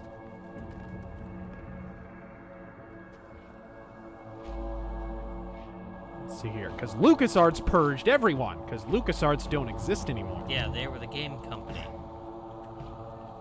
So I guess Lucasfilms. But yeah, I hadn't even heard it. Okay, let's find that portal. I love it too, because where's... Are you noticing anything, gang? We were given an objective. Are you noticing anything? Notably, are you noticing anything that's not here on the screen? There's no flashing objective marker. It's fucking glorious. Okay, let's... Oh, wait. Might actually be... No, there were no portals in here. Uzi Patrol says, since next month is Movember, will you grow a Fu Manchu mustache No. for men's cancer awareness? Godspeed. Men's cancer? What the fuck? I think we're all aware of cancer. Yeah. I think we're cognizant that it exists. Apparently, LucasArts still exists, but they only license and rub shekels now. I was not aware. Seek out the secrets of the Stygian abyss. Interesting. And My Life as a Complex Pistache donates 25 again and says, also, Berserk or Hokuto no Ken. Godspeed. Ooh. Where Mamora grows. I have to go with Berserk on that one. Berserk is, like, you can tell they read a whole lot of French comics, a whole lot of French fantasy comics, because they basically ripped off, like, Drulet's visual style and comic book style and stuff, Mobius and so forth, with the whole woodcut cross-hatching thing and all that. Story isn't as good, but... Improve yourself in the Memoriam. Oh. Reshirak will see to your development. There he is again. Welcome, Ascendant. So this is basically the what are you buying guy for this game. Welcome. After Zeus slew his forebear, Rare things, stranger. Choice of a true collector, stranger. Nightmare of the primordial What does he say for the universe. Magnum? Typhon. You need some real balls for this one. Unique survival tactics. Advanced skills have higher costs.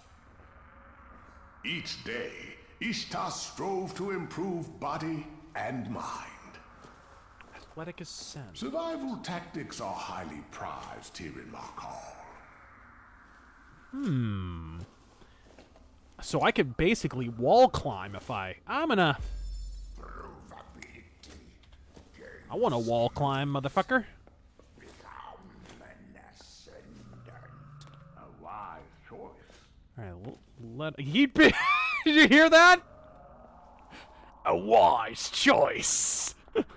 All he had to do was say stranger. End up in Japanese hell. A disgrace to your ancestors. We are keeping that one forever. You realize that, right? Forever. Forever and ever. Okay. Alright, I wonder where this portal's at. Uzi Patrol asks, do you know any martial arts? When I was younger, I did a little bit of karate. But that's about it. And Benny Farmer asks, I've always liked martial arts. I always wanted to learn how, I always wanted to learn Sai. I always wanted to learn how to flip Sai and, you know, do all that. Because Sai are better martial arts weapons than they get credit for. There's a lot of misconceptions about them, too. Speaking of which, if you ever want to challenge... Like, if somebody ever tells you that reverse racism does not exist...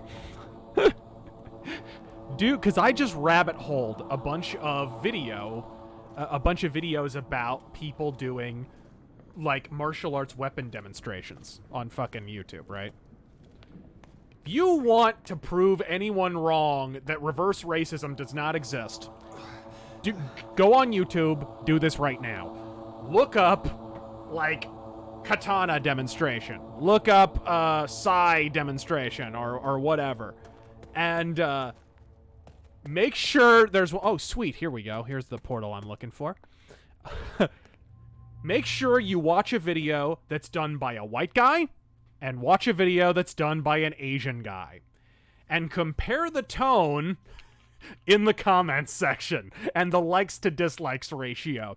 The Asian guy and the white guy who are doing the demonstration, the martial arts demonstration, can do and say the exact same thing, and the white guy will, the fucking comments section on the Japanese guy will be like, holy shit, sensei, this guy's amazing, oh my god, he changed my life. Fucking the comments section on the white guy will be, oh my god, none of this is practical, you don't know what you're talking about, big fat white hick Texas guy. You know what I mean? Like, every time, it never fails. Fucking every time. They could be saying the exact same thing, and frequently are. Benny Farmer says, did you see Sargon's interview with Steve Bannon? No. I saw that he was palling around with Bannon, but no, I didn't.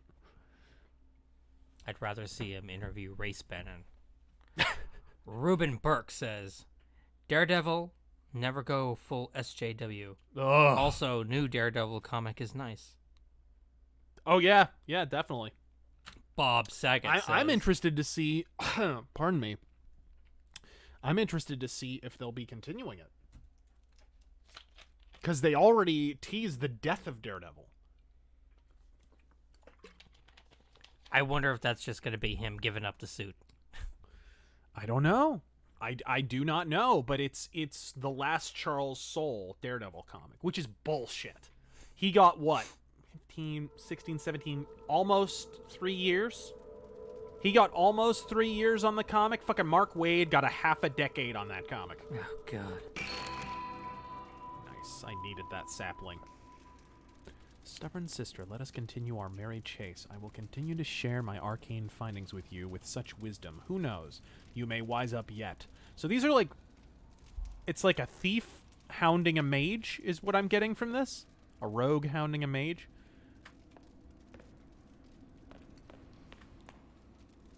Bob Saget says, most overrated black metal band?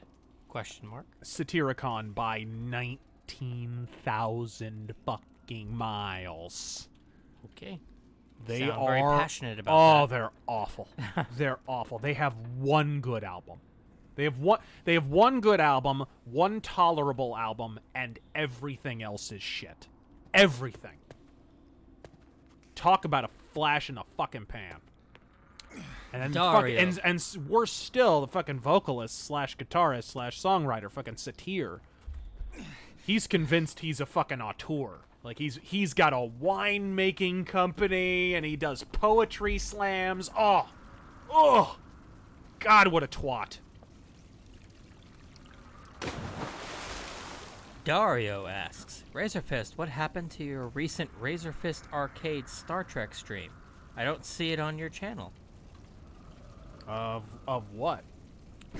I'm willing to bet it was DS9. Oh, I'm probably copyrighted music.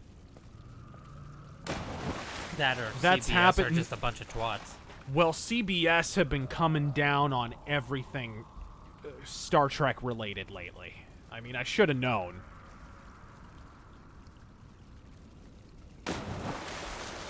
Wolf of Fenris. Do we have full-on... Oh, yes, we do. We have full-on swimming here. Razor, have you ever played Darkest Dungeon? And if so, any thoughts on it? Whoa! Interesting. There's, like, buoyancy in this game. When you're swimming. I wonder if you're carrying too much, you sink. No. You can actually dive. But you have to hold it down, because otherwise you'll pop back up.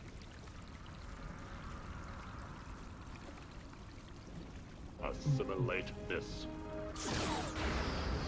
Damn right. Assimilate this, CBS. But no, I have not played Darkest Dungeon. Yeah, that's too much roguelike for your taste, right? Is it a roguelike? Yeah. Like I said, I've never played it. Oh, and just now, my life is complex pastiche. Pastiche. Pastiche? Can I? Oh, pastiche. It's pronounced pastiche, like a Dan Schneider intern remembering when they accidentally sat on the casting couch. Thank you. Pastiche. What is over here? I don't know. We're about to find out. What? Where'd my flame ball go? Flame ball? Oh well, I can just climb over it. I forgot, I'm a fucking ninja. David NS84 says, do you think there's a chance we could pick up a filibuster-proof majority in the Senate? It's looking... In 2018, I think it's less likely than in 2020. Here's the interesting thing. I'm going to mention this in my Blue Wave video. But as badly as the Democrats were dreading the 2018 midterms because of the mathematical disadvantage, they're dreading the 2020 midterms even more. Although that's technically a general election, but you get what I'm saying. They're dreading the math in that election even more because then, not only are they at a mathematical disadvantage, but the Republicans will have been in power so long that redistricting will have happened, and they'll be at an even greater disadvantage. So, yeah. It doesn't get better for them. That's the thing. If you look back, the Democrats were actually predicting that even if Hillary had won, she would only be a one-term president because of the math. Because of, you know, the different seats that are available and just the various factors that were at play. They were predicting disaster. It's just... The interesting thing is people have depicted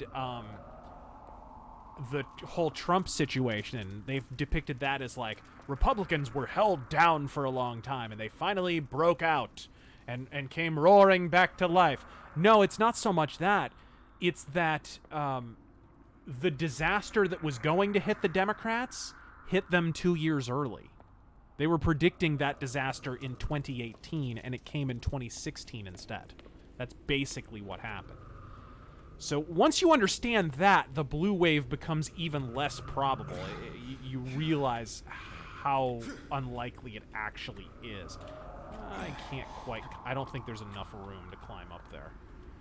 How do I get the fuck out of here? Well, he continues, it's... Oh, there we go. It's looking possible. Outside of the first Deus Ex games, what's your favorite narrative-centric game? I've always had a soft spot for the first BioShock. Yeah, I mean... I guess define narrative-centric. Shit.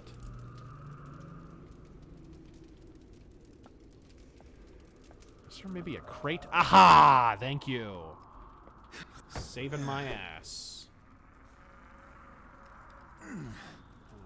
Okay, let's hold that up to that. Come on, come on, come on, come on, come on. Burn, burn, burn. Can that burn? I guess it can't. I'm gonna take it over to the door here, though. This. No!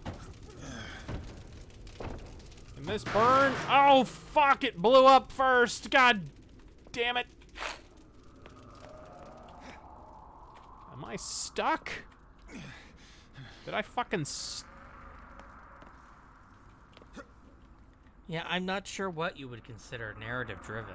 Exactly. I mean, when I think narrative-driven, I think like almost like a point-and-click or something. Narrative-driven.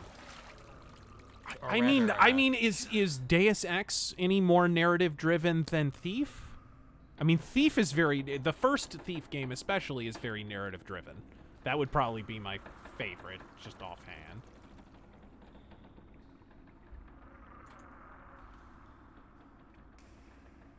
Parlock says, Jerry the King Lawler was at a Trump rally. Yeah, I saw that. Yeah. And what is this? Like a week after JR cucked the fuck out on Twitter? Oh boy, I thought Trump was gonna be a good president. Boy, was I ever wrong. Well, he always did root for the bad guy. Yeah. Pristine cloth gloves. What is this? Oh, yes. And somebody just followed us on Twitch for some reason. But thank you. Stealth Creation says, a blonde is reading her notices in a 5-story building. Going bankrupt, she breaks and jumps out the window and falls. Husband walks in, sees her on the concrete. So that is what rock bottom looks like. You're beginning to irritate me. Good timing, Chuck Norris.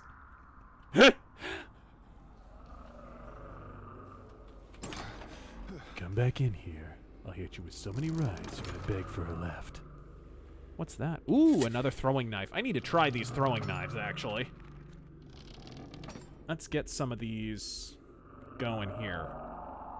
Let's put those in the first place. Because these will come in handy. I got some nice little kunai going on here. Interesting. I'm gonna be fucking Naruto over here. Do you have any Nardo knives? Please don't bring him up during this awesome stream. Uzi Patrol asks a rather broad question. What was good in the 90s? Video games, definitely.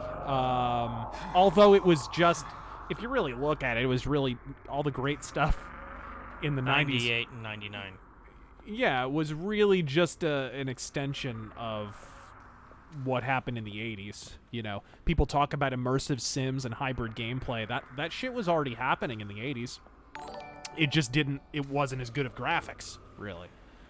The primary advancements in 90s gaming were really graphical, which is, you know, the technology's going to come along at its own pace. I'm looking for a patch of dirt, because I really need to plant a sapling here. But, like, if you look at hybrid games, I mean, Space Rogue is a hybrid game. It's a space sim, but it's a space trading game at the same time, but it's an RPG, but it's, you know, it's all those things. It was open world. So that stuff was already being experimented with in the 80s. Another glowing crystal. I think I got enough glowing crystals here. What do you do with them? Well, they're for lighting your way. Oh. I guess you can kind of drop them somewhere where you want light. Or you can hold them, and it's like a glow stick. It'll slightly illuminate without revealing you too much.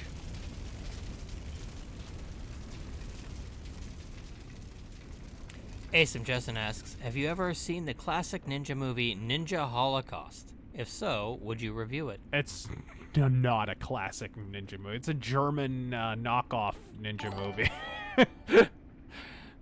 There's this whole kind of Italian and German and like this whole kind of knockoff ninja movies after The Master, after what's this Shokosugi movie? Not Revenge of the Ninja, but the other one that he did. Not Marked for Death. Oh, why am I blanking on the name of it? It's a really good movie. It's probably the best Shokosugi ninja movie, actually. But I'm blanking on what it's called. Something Death. Fuck. Somebody's gonna say the name of it, and I'm gonna be so pissed. Not American Ninja.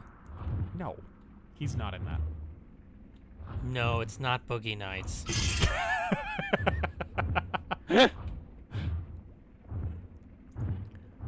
Benny Farmer asks, back in your Saboteur stream, I think that's a glitch. I asked if you played King of Dragon Pass. It's a game set in the Rune Quest universe, where you play the role of forming the Kingdom of Sartar. That's mildly creepy. P.S. Rip Greg Stafford.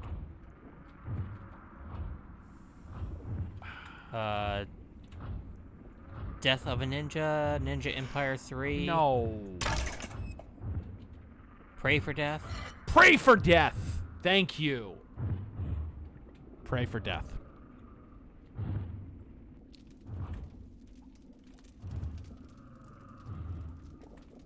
Shokosugi was like the ninja guy in the fucking 80s. I think even Kevin Eastman and Peter Laird, I think they even modeled the Shredder after him.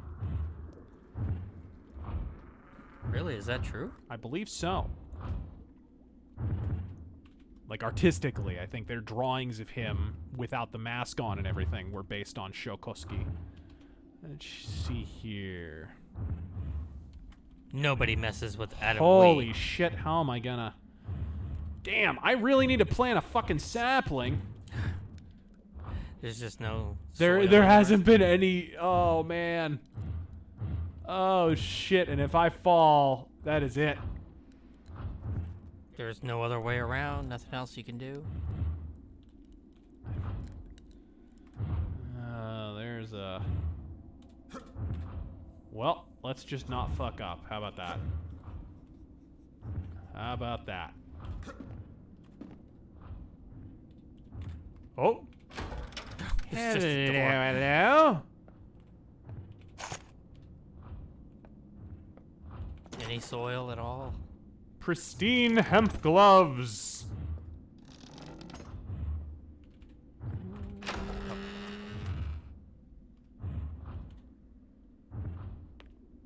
Okay. Jump over. Nobody messes with Adam Wee says, any Halloween plans for the channel? Yes. Oh! Shit. I couldn't find anyone to edit the Shadow Radio episode this year, so there's probably not going to be a radio drama, unfortunately. Because last year's a really good, a dude who does audio dramas actually volunteered to do it, which took a whole lot of work off my shoulders. Oh! We have armor! Ooh, and it's good sneaking armor.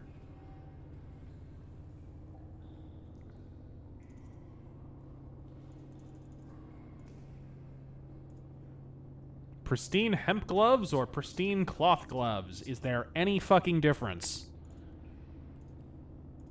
There is none.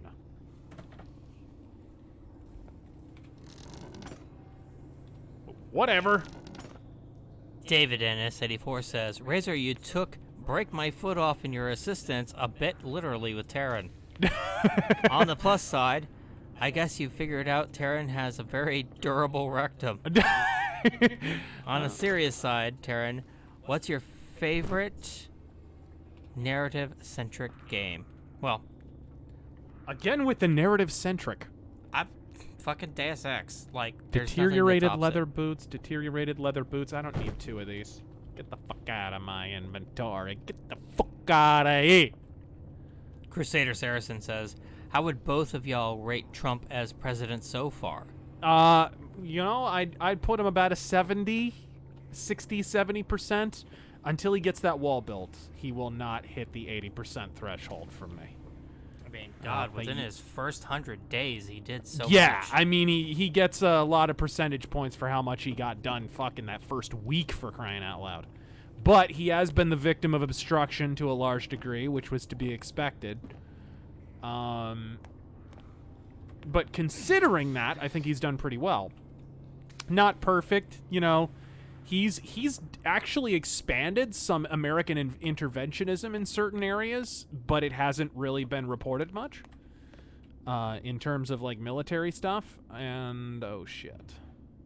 Are you kidding me? Are you fucking kidding me? I don't think I can plant a sapling there.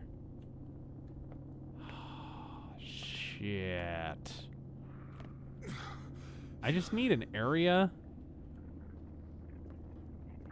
to plant some shit.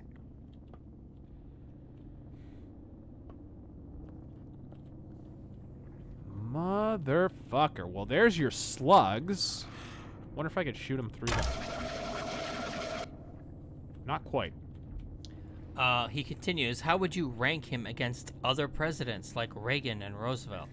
I think he's been better than Reagan so far. Fucking Reagan is the reason the demographics in this country will probably never come back to a more manageable, you know, immigration level. You know, in the past, the president has regulated immigration levels. That's just an understood power of the president.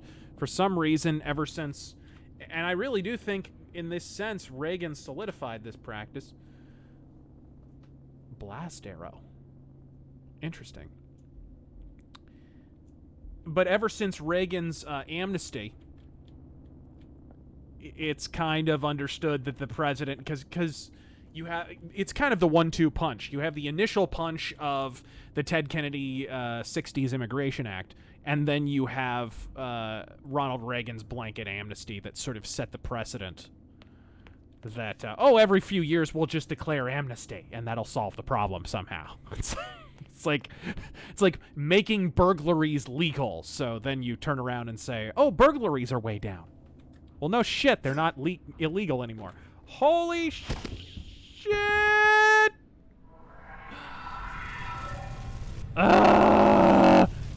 There was nowhere to put a sapling anywhere there. I guess just, you're gonna just run into here. that problem. Just here. This is the only place. Drexkin says, hey guys, do you think that the Democrats are going to wait a few days before the midterms and come out with a flood of 20 to 30-year-old allegations? Well, the midterms are, what, a week and a half, 2 weeks away? They better get on it. David Ennis 84 says, That's why I say cinema's fucked. I mean, there's no time for her to damage control. And her answer, damage control-wise, is weak as shit. Yeah. It's weak as shit. Oh, well, they just don't want to... What was her response? It was so bad. It was... Martha McSally's just talking about this because she doesn't want to talk about denying people with pre-existing conditions. Like, what? Talk about changing the subject. Like, what the fuck? Who is even talking about your shitty fucking Affordable Care Act? Which, incidentally, if you're going to run on anything in Arizona, you probably don't want to run on the Affordable Care Act. The legislation that has increased insurance premiums in this state by 118%. That's probably not the best call. David NS84 says, a shadow animated series would need to be at least TV-14 to do the material justice. I don't know about that. The pulps are not that. I mean, you would have to have people be able to be shot and killed, but you don't have to show it in all its bloody, gory majesty. You know, you can just have them shoot someone and then they fall down and they're presumed dead. You don't have to show them writhe in death agony or anything. Darwin Koch, DC New Frontier inspired art would fit with noir accents. No. Follow one point of view character. Not Darwin Cook. For first season, who becomes one of his agents at the end of the season. Yeah, I mean, it could center around Harry Vincent. It could center around Margot Lane, whoever the hell you want. I wouldn't do a whole season like that. Maybe like the first episode. Yeah, I would say here's the thing. You can do sort of truncated versions of the pulp stories. They used to do this. Actually, Walter B. Gibson did this himself. A lot of people don't realize this. The Shadow comic in the 1940s was not written by some hack writer or something. When they launched a Shadow comic, Walter B. Gibson wrote the goddamn thing himself.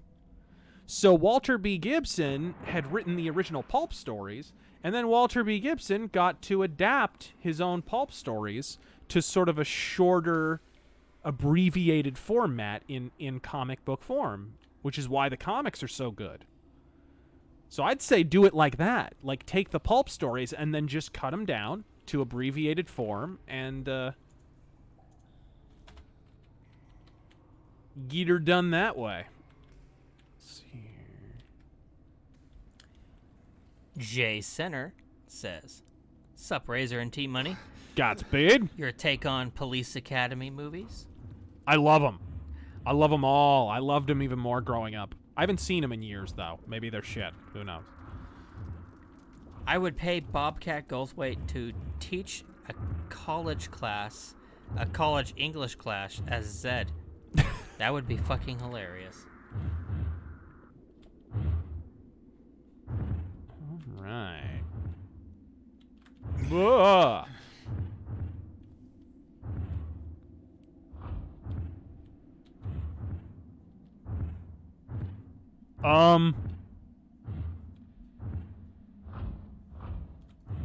What's up? Is there no way around now? Did the fucking platform give way? Oh, this is not good. This is... I'm sure there's some creative way of getting This around. is decidedly subpar. Stealth Creation says, new game pitch, Tumor Raider. Laura Croft, miniaturized, looks for nuke disarm codes to avert World War III in John McCain's tumor. Yeah! While looking for treasure. Alright, here we go. Maybe?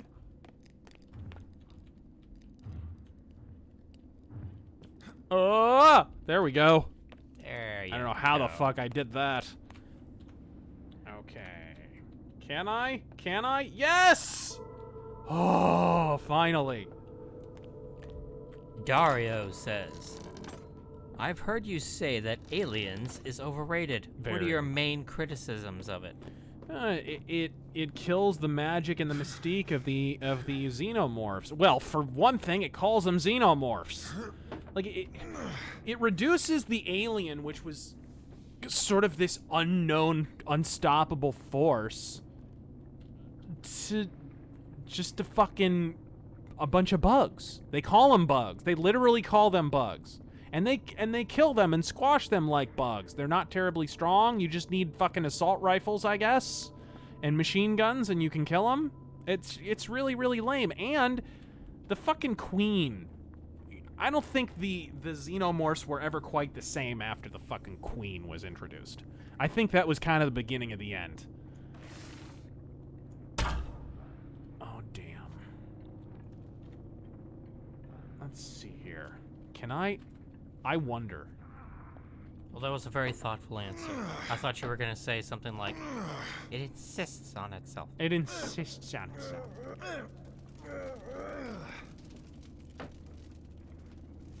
Oh my goodness. Bad call. Oh my goodness. Whoa! What did you do? Oh, this game's awesome. Holy shit! Whoa! Somehow that fucking skeleton survived. I have no idea how. I think he did take damage, though. He did. Oh, that's awesome. There you go. Why is this game so rad? All right, sweet. Don't light on fire. Anthony Carollo says, Indiana Alex Jones and the Raiders of the Deep State. What album would you recommend for getting into Deep Purple? Oh, shit. Well, you know what? It kind of depends. The thing about Deep Purple is it's hard to recommend specific albums because there's so many different eras. So there's sort of the initial era, which is really more like 60s psychedelic rock with the Rod Evans incarnation of the band. Actually a very good version of the band. Very underrated, not talked about a whole lot, even though probably the most frequently played Deep Purple song that isn't Smoke on the Water is Hush, right? Like any movie about the 60s is going to have Deep Purple's cover of Hush in it. Another Jewel of Befuddlement. But I would say, oh, and then of course after that you have the Ian Gillan version of the band, which is sort of the air quotes classic version, and then you have the Glenn Hughes, fucking David Coverdale version, which is a little bit like a proto Whitesnake, and then you have the Joe Lynn Turner version, which is basically just Rainbow. So, if you're looking to get into sort of the Ian Gillan version, you'll probably want to get into Fireball, which is very underrated. Or, fucking... Why am I blanking on the name of the album? It's the most overplayed fucking album in the world. Why am I blanking on the name of it? Fucking... Why are you looking at me? Yeah, I know. You know nothing about anything. Okay, wait. The first... God damn it. In Rock! Thank you. Rui Vasquez says... Okay, this is awesome. I'm about to show you something really cool. Ooh. So the deep slugs, if you notice, wherever the deep slugs go, they leave a trail of slime. And that slime is quite fucking flammable.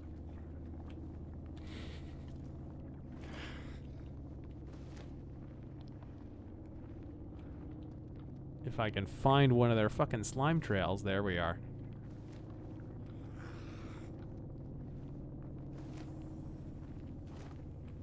Eek, eek, eek, eek, eek, eek. Go away, skeleton. Let them stop spurging out for a minute. You can ask a question. Machine Head, I believe. Was Oh, yeah, that too. Yeah, that one and In Rock. And Fireball's very underrated. Rui Vasquez says, "Hey, Razor, Call of Cthulhu game by Cyanide releasing at the end of October. Are you hyped?" Yeah. It does look very good. It looks very good. And once again, any ideas for a Halloween stream? I was thinking we would try Nightmare Arcade. Ooh, Again, yeah. there's definitely a lot more horror games we wanted to do. Okay. A whole Lightness. slew of them. Uzi Patrol says, "Do you like William Gibson books?" Oh, fuck. Assimilate this. Here we go. Here we There's go. your answer. Here we go. Here we go.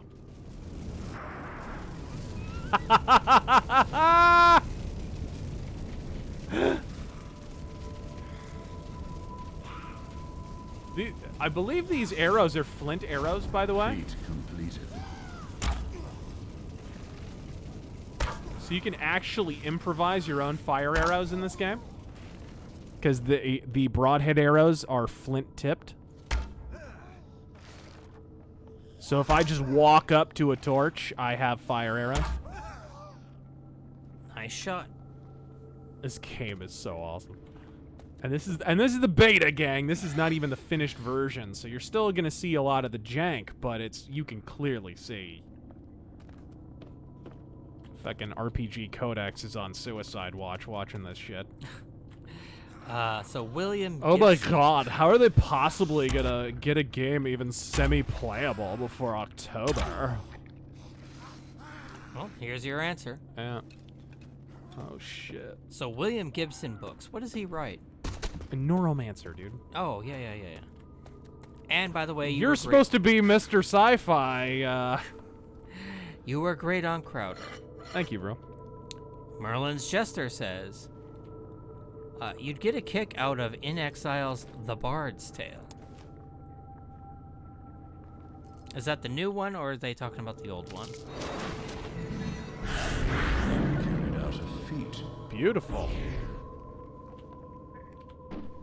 And Bob Saget says, "What is your guy's favorite number?" What's our favorite number? Yeah. 82. 69, dude. Ugh. That's a shame. What the fuck happened here?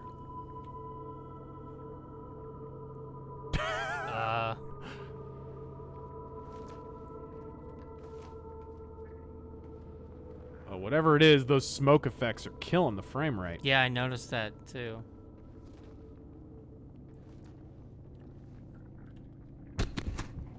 Okay, what do we have over here?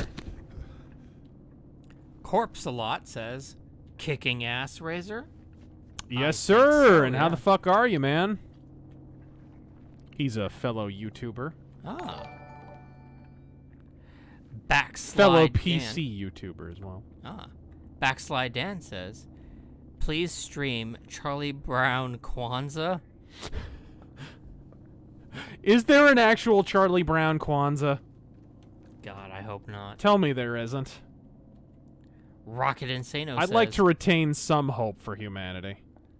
for real though, why are the lizard men so damn cute?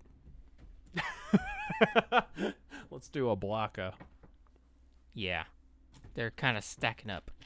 Wes Lindstrom says, what are your thoughts on the InfoWars sponsored product Brain Force containing soy?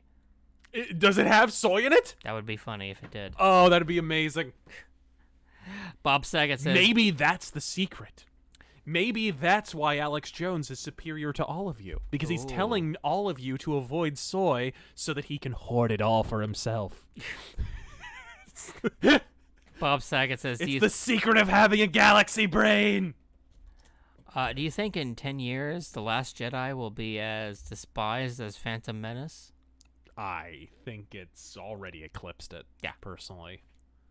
Because the thing about the Phantom Menace is that the Phantom Menace was loved until Attack of the Clones came out, and then the sort of revisionist narrative of, oh, it's a piece of shit because Jar Jar Binks, right? Whereas I remember vividly walking out of that theater. I watched it on opening day, and everyone was walking out going, oh my God, holy shit, that was incredible. You remember when he chopped Darth Maul in fucking half? Yeah. Seriously. People loved that movie when it came out. It was after that when the internet got a hold of it. It was the one and only Star Wars film I stood outside to watch. Right. Like hours before. I was in line. Well, because it was the first Star Wars movie in 2 days. Forever, in 2 decades. Up till then, all that I had for my entire lifespan to that point was comics and video games. Yeah. That's it. That's the only Star Wars shit we had. You know, and you could rent the fucking movies, but that was it. Chris Ulatowski says, what did Hitler say when he was told the Italians joined the war? Send a Panzer battalion. What did Hitler say when he was told they were on his side? Send 20 Panzer battalions.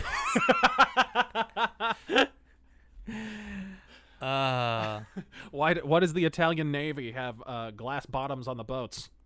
So they can see the previous Italian Navy. Will commence again. Mr. DJ Fly High says, what's the difference between a straight woman and a bisexual woman? 4 drinks. 1 year of college. Chris Ulatowski says, thoughts on Graveland? Not really. I mean, they're all right.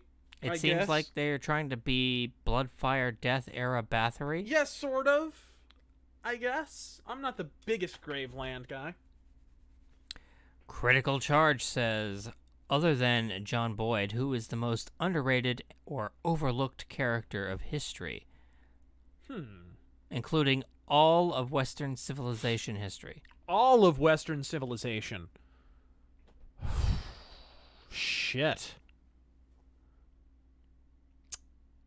Probably one of the founders that was more of like a thinker as opposed to one of the founding father. You know who's very, very overlooked, certainly in the history of this nation, is George Mason. Very, very overlooked among the founding fathers. Corpse a Lot says, Commando or Predator, and why? Oh, Commando. More story. Commando. I think Commando is better paced. Yeah. Predator's a little slower. And it's meant to be kind of a hybrid of a horror and action movie. I mean, probably in the long run, Predator's more influential because of that hybrid of action movie / horror film. But as an actual movie, I think Commando's way cooler. Ethan Long says, glad I watched the Spoonie Ultima retrospectives. I wouldn't understand any of these references otherwise. Indeed. Have you read the Wings of War books? Hold on. We're going to have to do something about this frame rate. It's flipping out. I might have to restart real quick. Keep in mind, this is a beta, gang. Sorry, what was his question? Have you read the Wings of War books? No, I have not. Let's restart here. Corpse-a-Lot donates again and says, are you also tired of the 80s motif being overused in movies and television? And only because it's done badly. You know, it's always... You notice, like, synthwave, which I like. I like synthwave. But synthwave very often doesn't employ... Like, look, the most popular genre in the 80s was not fucking synthpop. It was metal. It lasted the entirety of the decade. It wound up going to #1 in the charts over and over and over again. Michael Jackson was knocked off the charts. Actually, Michael Jackson was knocked off the charts by the Police, and the Police were knocked off the charts by fucking Quiet Riot. Right? It went to fucking #1. Mental Health did. And yet no synthwave and no 80s movies and nothing. They hardly ever reference heavy metal or hard rock or any of the genres. I mean, punk was still kind of around in the 80s too, a little bit. It's like pretty much any genre that's like that involves rock at all is not really referenced in any of these 80s nostalgic raps. That's kind of my issue with the whole thing. It's just being done badly in a lot of cases.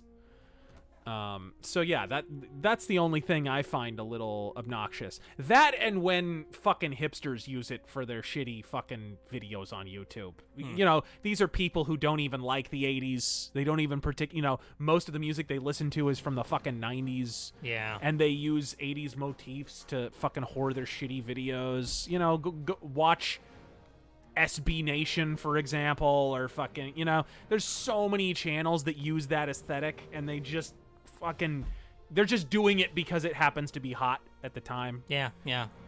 We started with that, right? We were, from word go, our first video was a review of Cobra. Yep. That was the first thing. Well, we're 80s kids. I mean, exactly. That was a conscious decision from the very beginning, and it was not terribly popular when we started doing it. Yeah, we lived it. We loved it. And now it's en vogue, and we'll continue to be doing it after it's no longer en vogue, because that's just what this show was supposed to be from the beginning. And he continues, and good seeing you stream again. Well, thank you very much.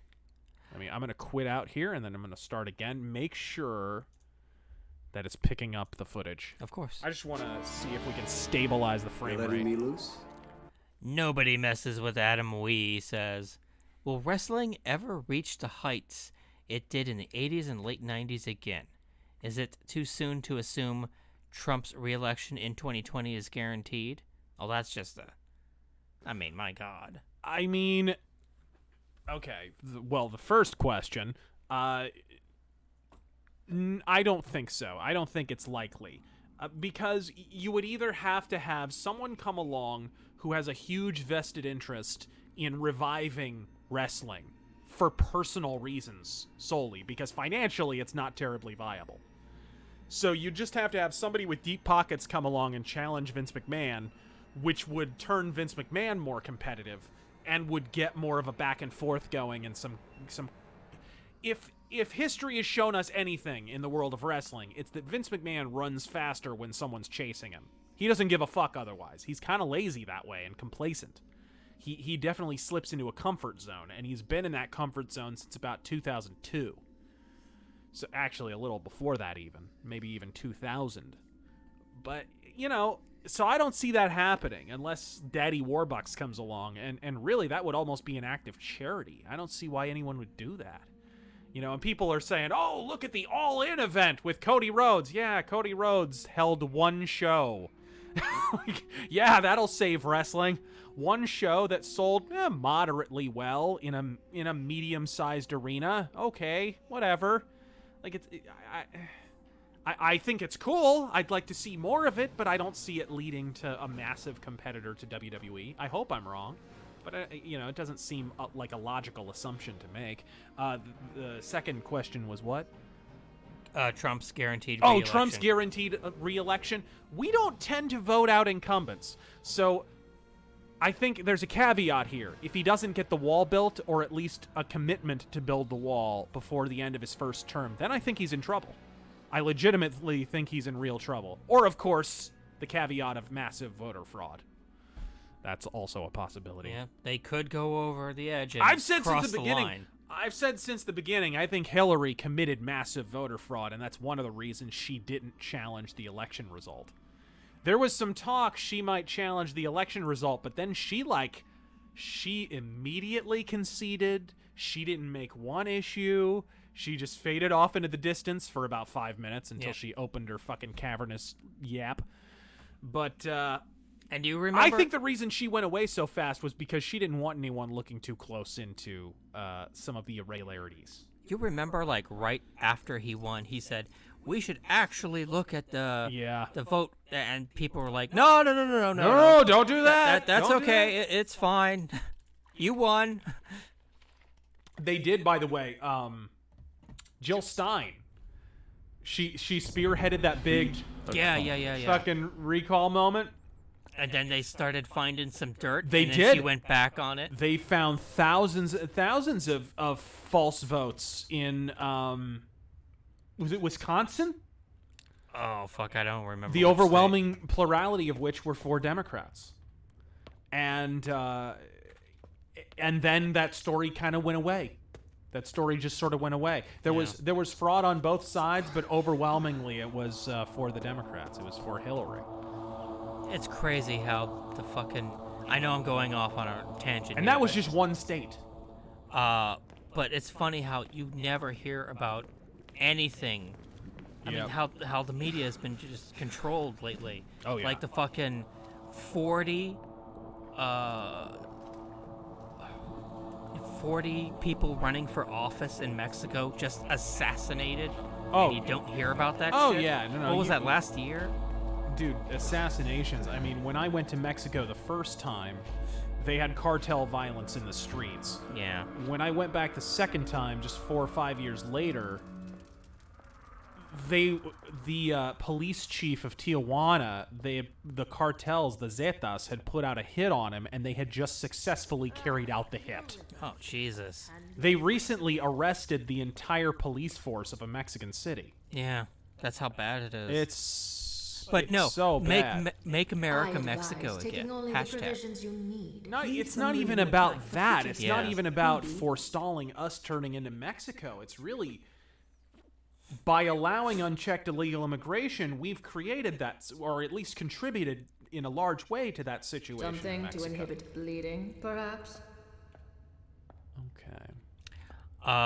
Tyler Preston says, God fucking speed, good sir. Will you do a review on Predator 2? Criminally underrated. How much money will it take for you to play Life is Strange 2? Oh, God. There's no amount of money. Were you a fan of Buffy? I wouldn't turn it off if it was on, but it wasn't like a show that I would seek out. I never really got the whole Buffy thing. Since you love noir, what are your opinions on Veronica Mars? That's not noir. Come on. Just because she's fucking looking into murder mysteries? I mean, come on. That's not noir. Good night, Asim. Hurry up. It's very late. More questions. My life is we're almost at 3 hours. Yeah. Oh, it's a good game. Nobody messes with Adam Wee says, who are the most overrated wrestlers in history? I think Shawn Michaels is overrated as fuck. That doesn't mean he's not excellent. It doesn't mean he's not incredible. But I do think Shawn Michaels is heavily overrated. I've always said that. You know, it's so many people, the first thing out of their mouths, oh, he's the greatest wrestler I ever worked with. He's the most incredible performer. Yeah, and that's why he couldn't fill a basic fucking theater in 1996. He didn't draw! He didn't fucking draw! And what's amazing is people will apply to Bret Hart, and I think rightfully, I think it's fair to do so, but they'll apply this standard to Bret Hart that, like, he didn't draw as champion. Okay, all right, he didn't draw as champion. Here's a fact. Shawn Michaels drew even worse. Look, at the end of the day, it doesn't matter how good you are in the ring. If you don't draw fucking money, you're not a great worker. Because you're not working people into the buildings. can I just say... An important mission is posted in the Triple H. Midnight Forum. Is that okay for me to say? Return to the Midnight Forum. Oh, okay. Oh, we have a... What's this? Before, I was indolent, prone to innumerable vices and defects of character. But in the Stygian abyss, I found purpose. I was honed to perfection. This damnable place, the hammer, and I, the anvil. I left my initial refuge naked, armed only with reason. Pizza. In days I wore the skin of a savage Gru. In months I united warring factions and set them construct I have some my Amora. utopia. I ignored the admonitions of the gods at great folly. None saw This the is blade like, that killed me. Underworld Andrew Ryan? For my actions I now pay. And I see that they all have a different price there. That's cool. Nobody messes with Adam Wee says. Yeah, I need to go talk to Lizard Face. Thoughts on aforementioned Kotaku article? Which one? Um, The one blaming YouTube for everything? Yeah, I think that was it. It's... Look, at the end of the day, the left is terrified of anything they can't control, because the modern left is not about liberalism. It's not about personal liberty. At the end of the day, it's the party of control. That's what it is. They want to control your tastes, your voting habits. They want to control your purchasing habits. They want to control your perspective on life. They want to control. That's all it is. It's right there in the name. Gun control. The operative word there is control, as I said in my gun control video. It's it all comes back to control. So to me, like, reactions like that are the ultimate result of the flailings of a facile fucking intellect straining to grasp the concept that their side no longer possesses even a modicum of control. That's all it is. And you see these stink pieces constantly. You see them on Polygon, you see them on Kotaku, you know, how Gamergate led to the rise of the alt-right, right? That was also written. That fucking, I forget what website wrote that article. God, I don't care. Those people, I mean... Perform a feat. They become more and more irrelevant every day. For fresh skills. You may specialize, or mix and match freely. Rum Raven says, "Hey Razor, I have to ask. You mentioned the Punisher as a pretty basic character in relation to the Shadow and Daredevil. And I was wondering, how would you make him interesting? Or where have you seen him portrayed as he should?" I think, well... To earn a skill, perform a feat. Huh. Should I upgrade some of my combat here? I think that would help. I'm gonna. Just a little. Side bounties are a reliable way to discover feats. The best way. There's two things with regard to the Punisher. You're gonna end up in Japanese hell, a disgrace to your ancestors. There's two things with regard to the Punisher. The Punisher it's kind of like with Batman and constantly referencing the dead parents over and over and over again. Punisher is like that, but with his dead family. So maybe give him a little more motivation than that. The other thing is tonally speaking. That's constantly a problem. And it's definitely exemplified in the Netflix show, which is atrocious and unwatchable. The problem of focusing too much on the military thing. You know, the whole oorah. Like, the Netflix show, I don't even feel should be called The Punisher. It should be called Mr. Marine. It's a big Marine, it's like a 13-hour military PTSD infomercial. To me, The Punisher is an 80s action movie. If you read all the best Punisher stories, to me, are the ones, it's not fucking Welcome Back, Frank. It's not the ones that are always listed as the greatest Punisher stories ever. It's fucking Punisher War Journal. You know what I mean? Like and I don't mean the newest one. I mean the one from the 80s and the 90s. The one where he's just running around killing shitbags. Like he's just hunting down drug lords and kingpins and shit and killing guys who deserve to die. Bob Saget asks, any comic book store horror stories? Really? Comic horror stories. I don't really read. First off, there's not a whole lot of horror in comics anymore. No. He's asking you for when you mentioned you worked at a comic book store. Oh. Any horror stories? Oh, when I was working at one. Oh, shit, dude. Well, I told you guys about latex fur, didn't I? Did I tell you guys about latex fur? I think I did. If I didn't, I'm going to tell you guys about latex fur. Should I take a bathroom break? The horror stories with regard to comic books, the comic store were really like customers and shit. Right? Like, we had the weirdest customers. We had schizophrenics walk in. There was a schizophrenic who regularly walked it. Wow, the font is going off the page. Like I said, guys, beta. Interesting. Wondrous.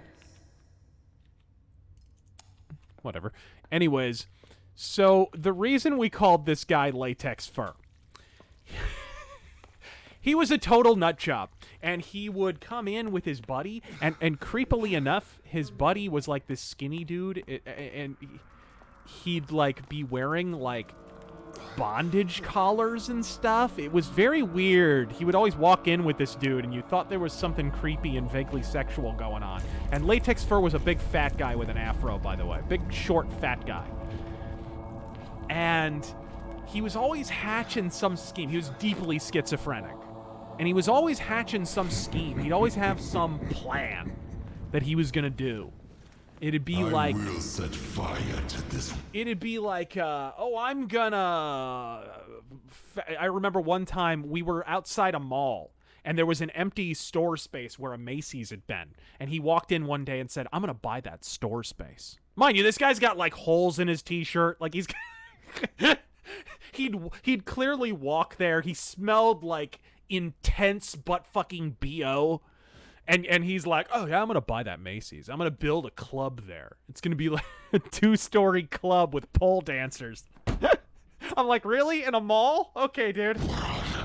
I like where his head's at. He was always hatching some plot, dude. Always. So one day he walks in, and he walks up to my manager, Rob, and he's like, I want to tell you something, but I'm not sure if I should. And Rob, whenever Latex Fur would say something, Rob always made sure to have his ears open because it was always batshit. He was like, oh, by all means, tell me all about it. Fucking, the guy's like, I think next time I come in, I'm gonna bring my latex outfit. And he's like, latex in Phoenix in summer? He's like, yeah. And do you know why? He's like, no, but I have a feeling you're about to tell me. It lets you turn into any animal. So he's like, you have a latex onesie that lets you turn into any animal? He's like, yeah, any animal. So Rob starts going down the list of the animal kingdom. He's like, can it turn you into a gazelle? Yeah, you can be a gazelle. Can it turn you into a leopard? Oh yeah, leopard. Any day of the week. What about a Komodo dragon? Sure, fucking Komodo dragon. Did you say platypus? It's a latex fur outfit. It can turn you into any animal. And so we called him Latex Fur. Rob finally goes, what about, can it turn you into a lobster? And he goes, no. It gets real serious. Like, stares him down. I guess lobster was where this fucking nut job drew the line. I will come for your So yes, latex fur. Ascendant. I have many a horror story about customers at the comic store, but most of them revolve around latex fur. And one time after I stopped working at the comic book store, I wound up getting cornered by him in a record store later on. I just randomly ran into him, and he was one of those close talkers who won't let you move if he's cornered you and you're having a conversation.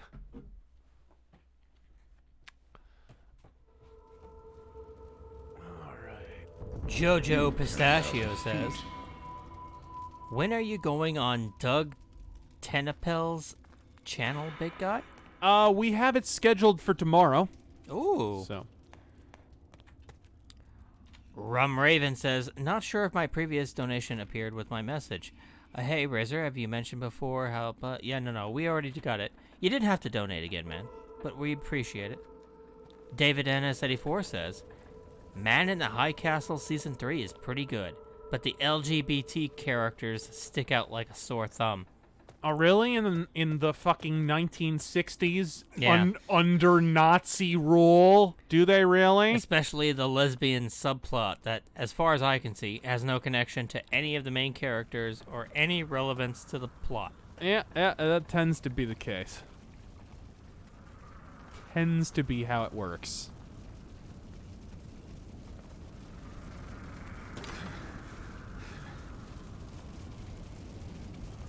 Ooh, pristine. Love it. Love it, love it, love it, love it, love it. Bob Saget says, Bobcat Goldthwait or Sam Kinison? I'm sorry, Sam beats it out. Definitely. I mean, come fucking on. Sam Kinison was so goddamn ballsy. Let me tell you about Sam Kinison. It's one thing. No, listen. It's one thing to just say something that people find offensive, to be some mouthy twat on a Netflix special, you know, saying shit like, I think Christians are dumb. You know what I mean? Like, that doesn't take fucking courage, especially not in 2018. Norm Macdonald has talked about this. Fucking Sam Kinison would, back in the day, comedians, especially in the 80s, would walk the room is what they would do. And what they would do is they would literally walk around the room and they would find like a couple or something. And what Sam Kinison would do, like usually what a comedian would do was just kind of play off of it. Oh, you're a doctor. Oh, well, don't charge. I bet your handwriting is shitty. You know what I mean? Like hacky comedians would do jokes like that. Sam Kinison would walk right up to a dude in the audience with his girlfriend standing right next to him and say, holy shit, she's ugly. Look at those teeth. She could eat corn through a chain link fence. He'd fucking demolish her right in front of her boyfriend. Absolutely fucking fearless. And he was so good, they'd be rolling. Like, they couldn't even hate him because he was just so fucking good at it. Let's see, Amy, whatever the fuck her name is, right. Do that, right? Amy Schumer? Yeah. Nah, not so much. Asim Chesson says, was going to go to sleep, but smelled the stench of fur fags. Now I'm too mad to sleep. Hey, it was a good story, though, right? It was funny, too. There's a girl who worked there. Girlfriend of my, one of my friends, Anthony. She like, normally worked at one of the other stores, and she happened to be working at the store that I worked at just on that particular day. She was filling in or whatever. And she's standing at the counter, and Latex Fur walks in. And he sees her. And it's like, you could practically hear the music in the background. Sometimes when we touch.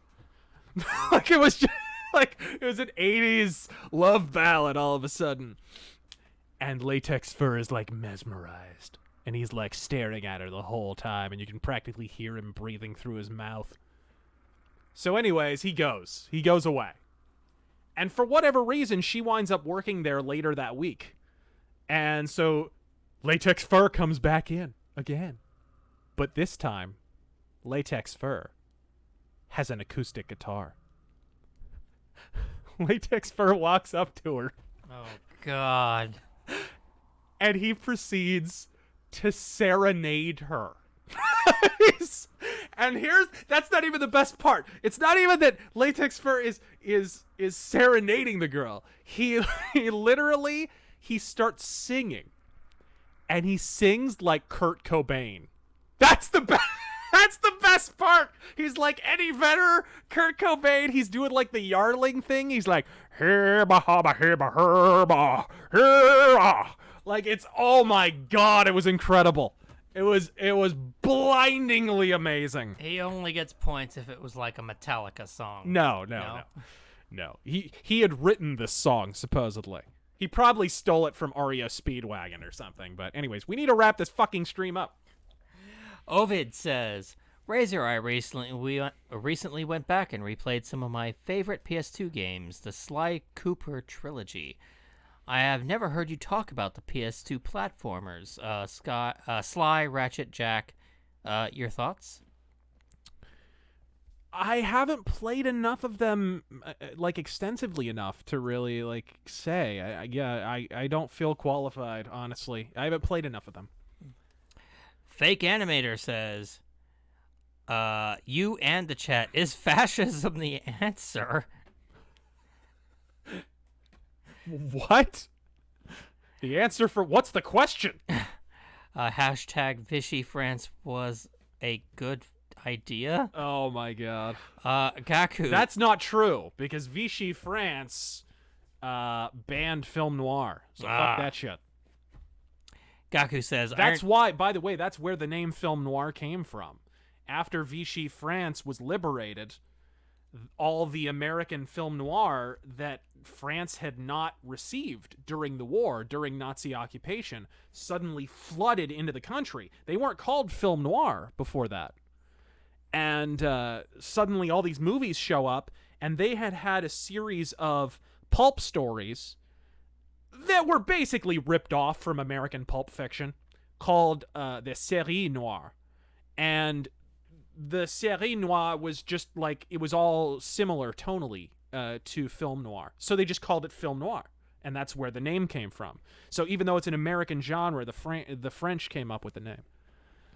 Gaku asks, Iron Fist gets woke, goes broke. Oh, indeed. Canceled after only 2 seasons. Righteously shit-canned. And it didn't go woke. It was woke right from the fucking get-go. Jesus Christ. Patrick Doyle. But that wasn't even the main problem with it. It was just, you have this globe-trekking kung fu fucking character, and then you stick him in New York City. He never leaves the same city block the whole show. And then they try and, my favorite part is when they try and sell you on him going to China, and it's clearly still New York. Yeah. You're watching it, you're just like, I think I see the Statue of Liberty in the background, actually. I think that's like, what they the literally just filmed that in Chinatown. It's so great. It's such a low rent. Like, it's so obvious they blew, like, the whole fucking budget on Daredevil Season 1 and 2, and everybody else had table scraps. Patrick Doyle says, 1, whatever happened to the Peter Gabriel music mythos that you suggested on the Drunken Peasants a couple of years ago? And 2, what will come first? Trump's Wall or a decent Iron Maiden record? Ooh. Well, the last one was a step in the right direction. Probably Trump's Wall. Yeah. And although Iron Maiden will probably have a whiny song about Trump's Wall before it gets built. And no Peter Gabriel? At some point, I like Peter Gabriel. And actually, I didn't say I was going to do it. I was asked if I would do a Bowie mythos, and I said, I'm more of a fan of Gabriel than I am of Bowie, so Peter Gabriel is more likely. Yeah, I see that. Mr. E's Absurdities and Atrocities says, either of you seen anything about Portland tonight? Nope. Portland? Nope, I haven't been paying attention. Stealth Creation says, with the situation being an inverse of the BLM contention of Eve, the hatred must flow. Sorry. Of government control for social justice in policing, do you think that Portland will be forced to grant ICE police control? Thoughts? What? I guess some shit's going down in Portland. Well, I know that they've had, like, rioting and protests and shit. And that's because it goes back a long way, the whole history with Portland, and it kind of connects with Seattle. In Seattle, in the 1930s, there were a bunch of labor disputes with dock workers in Seattle. Well, this is the 44 Magnum Automag, and it holds a 300-grain cartridge, and if properly used, it can remove the fingerprints. And there's the solution for the labor dispute. No, yeah, I mean, you could just end it right but there. it was a labor dispute among dock workers, and it came out many decades later that there was this big protest and this work stoppage in the Seattle Dock Workers Union, and it turned out that the guy who organized the entire protest was working for the Communist Party USA, and that they were doing it on purpose to destabilize industry. And they were literally taking money from Russia to do it. So it kind of stretches back that far. The whole Portland political scene stems out of the Seattle political scene, and the Seattle political scene stems out of fucking communist Russia. So what the fuck do you expect? So, yeah. But I don't know the particulars of that situation in Portland. Yeah, apparently Antifa is going crazy. Yeah, surprise, surprise. My life is a complex pastiche, says. What are your thoughts on Lyle McDouchebag, Lyle Rath? I know you did a cameo in one of his videos, but now that he's working with Destructoid, I am curious if you two are still on good terms. I haven't talked to him in forever. It's not like we were ever bosom buddies or anything. He asked me to be in that video, and I was in it. Okay. David NS84 says, possible filibuster-proof Senate majority? I think we already covered we already addressed that question. D. Hammonds says, hey, Razor, would you be interested in going on the Quite Frankly podcast? I'm not familiar with him. Always go to the Facebook page for that, for business inquiries. Grayscale Plaid says, press G to gas the furries. Press G to gas the deep slugs. Black Raptor, hey, how you doing, man? Hey, Razor. Let's at least have a menu to look at here. Hey, Razor, since October has the right atmosphere, I figured I'm going to reread the Savage Tales of Solomon Kane again. Good shit. Also, just to let you know, I bought a miniature from Iron Wind Metals. Oh, speaking of Solomon Kane and miniatures, they have a miniature game coming out. And you can actually pre-order it now. The orders were not open for a while. It's not going to be available for retail purchase. So if you want to get it now, look it up. It's by Mythic Games. It looks really good. It's an interesting idea. It's like a tabletop game where, you know, the big problem with tabletop games that are based on licensed characters like Conan or whatever, like play Conan Exiles. What's the problem? You have to play as discount Conan, right? Because you're in the world of Conan, but you can't. If it's a multiplayer game, everyone can't be Conan, even though they want to, right? So they solve that problem by making everyone who plays the tabletop game gets to play as Solomon Kane. But here's the thing. They don't control him directly. Instead, Solomon Kane is presented with specific forks in the road. He's presented with choices that follow the narrative. And you play as the fates and the virtues of Solomon Kane. And basically, you can pull him more in one direction or another. All the players play as a different virtue and try and make Solomon Kane behave a certain way or another, which is really interesting. And it's like rereading the Solomon Kane stories, but you're actually kind of interacting with them, and you can change them, and they change along with your choices. Pretty cool. But he bought that miniature from Iron Wind Metals. That is a pilgrim with a sword, obviously derived from Kane. Yep. There's quite a few of those. Debonair Nerd donated $20. Thank you. Doing my Daredevil rewatch and realized this. Matt's tired of others being helpless, but also unable to ignore their loud cries. Example, the child being abused by his father in Nelson vs. Murdoch. Yep. So, must fight for his own peace. Yeah. Yeah, well, and that's the thing about Daredevil is he's really... the idea behind Daredevil, I think Frank Miller's Daredevil anyways, is they wanted to kind of simulate what it would be like if someone really was a superhero. You know what I mean? Like, actually had the problems that... and actually had the psychic compulsion to be crazy enough to put on a fucking superhero outfit and beat up bad guys. Even... it's like an extension of some of the ideas on Batman, but much more realistic, which sounds weird for a blind guy who can see, basically. But but it is handled in such a way that it works that way. Like, Daredevil really is just a guy. And not only is he just a guy, but he's a character who's defined not by what he can do, but by what he can't. That's what I find really interesting about him, and that's why he's my favorite character. Almighty Malachi says, if things keep going the way they are in cities like San Francisco and Seattle, will Silicon Valley and the Pacific Northwest become the Rust Belt 2.0? I mean, in the sense of, like, the economic catastrophe that's befallen the fucking Rust Belt, I see there being some problems with, I mean, look, Facebook is headed down the other side of the mountain. That's pretty obvious at this point. I think Silicon Valley is due for a bit of a financial reckoning.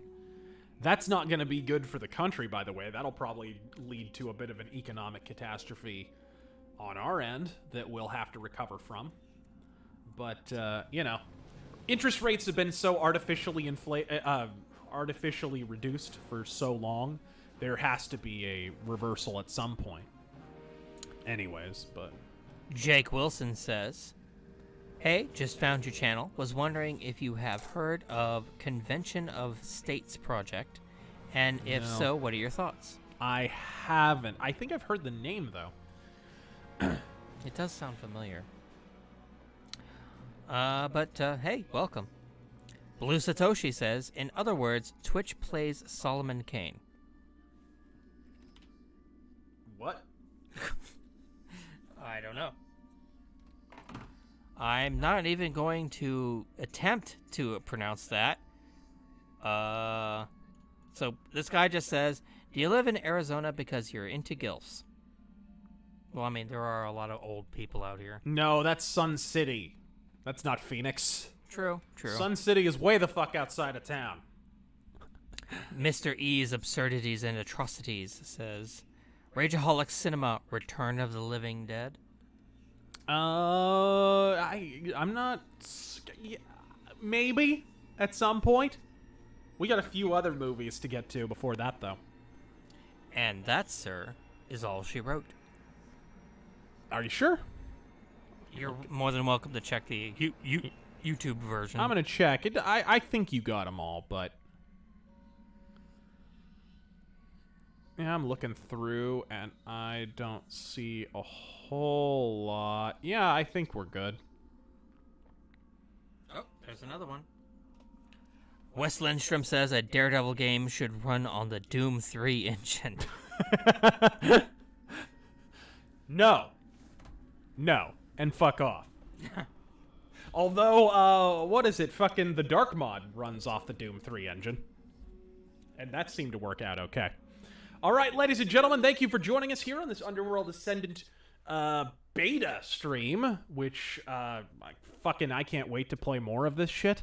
It's obviously still a beta. There's still flaws and so forth. Text going off the fucking parchment on the wall and shit, and the frame rate drops after the smoke. But otherwise, pretty fucking boss. I like it. Blue Satoshi says, i.e. Twitch plays Pokemon. The chat entered input. I guess they take votes on what you do in Pokemon or some shit. Whatever. Anyways. Never! But anyways, ladies and gentlemen, thank you for joining us here on RazörFist Arcade Live. If you want to see more about the game, go to UnderworldAscendant.com. It's pretty fucking awesome. I'm excited to play the full version of it. And God willing, they fix all the jank in the beta. I'm sure they fucking will. For Terrangel, I am RazörFist. Thanks for joining us in God fucking speed, bitches.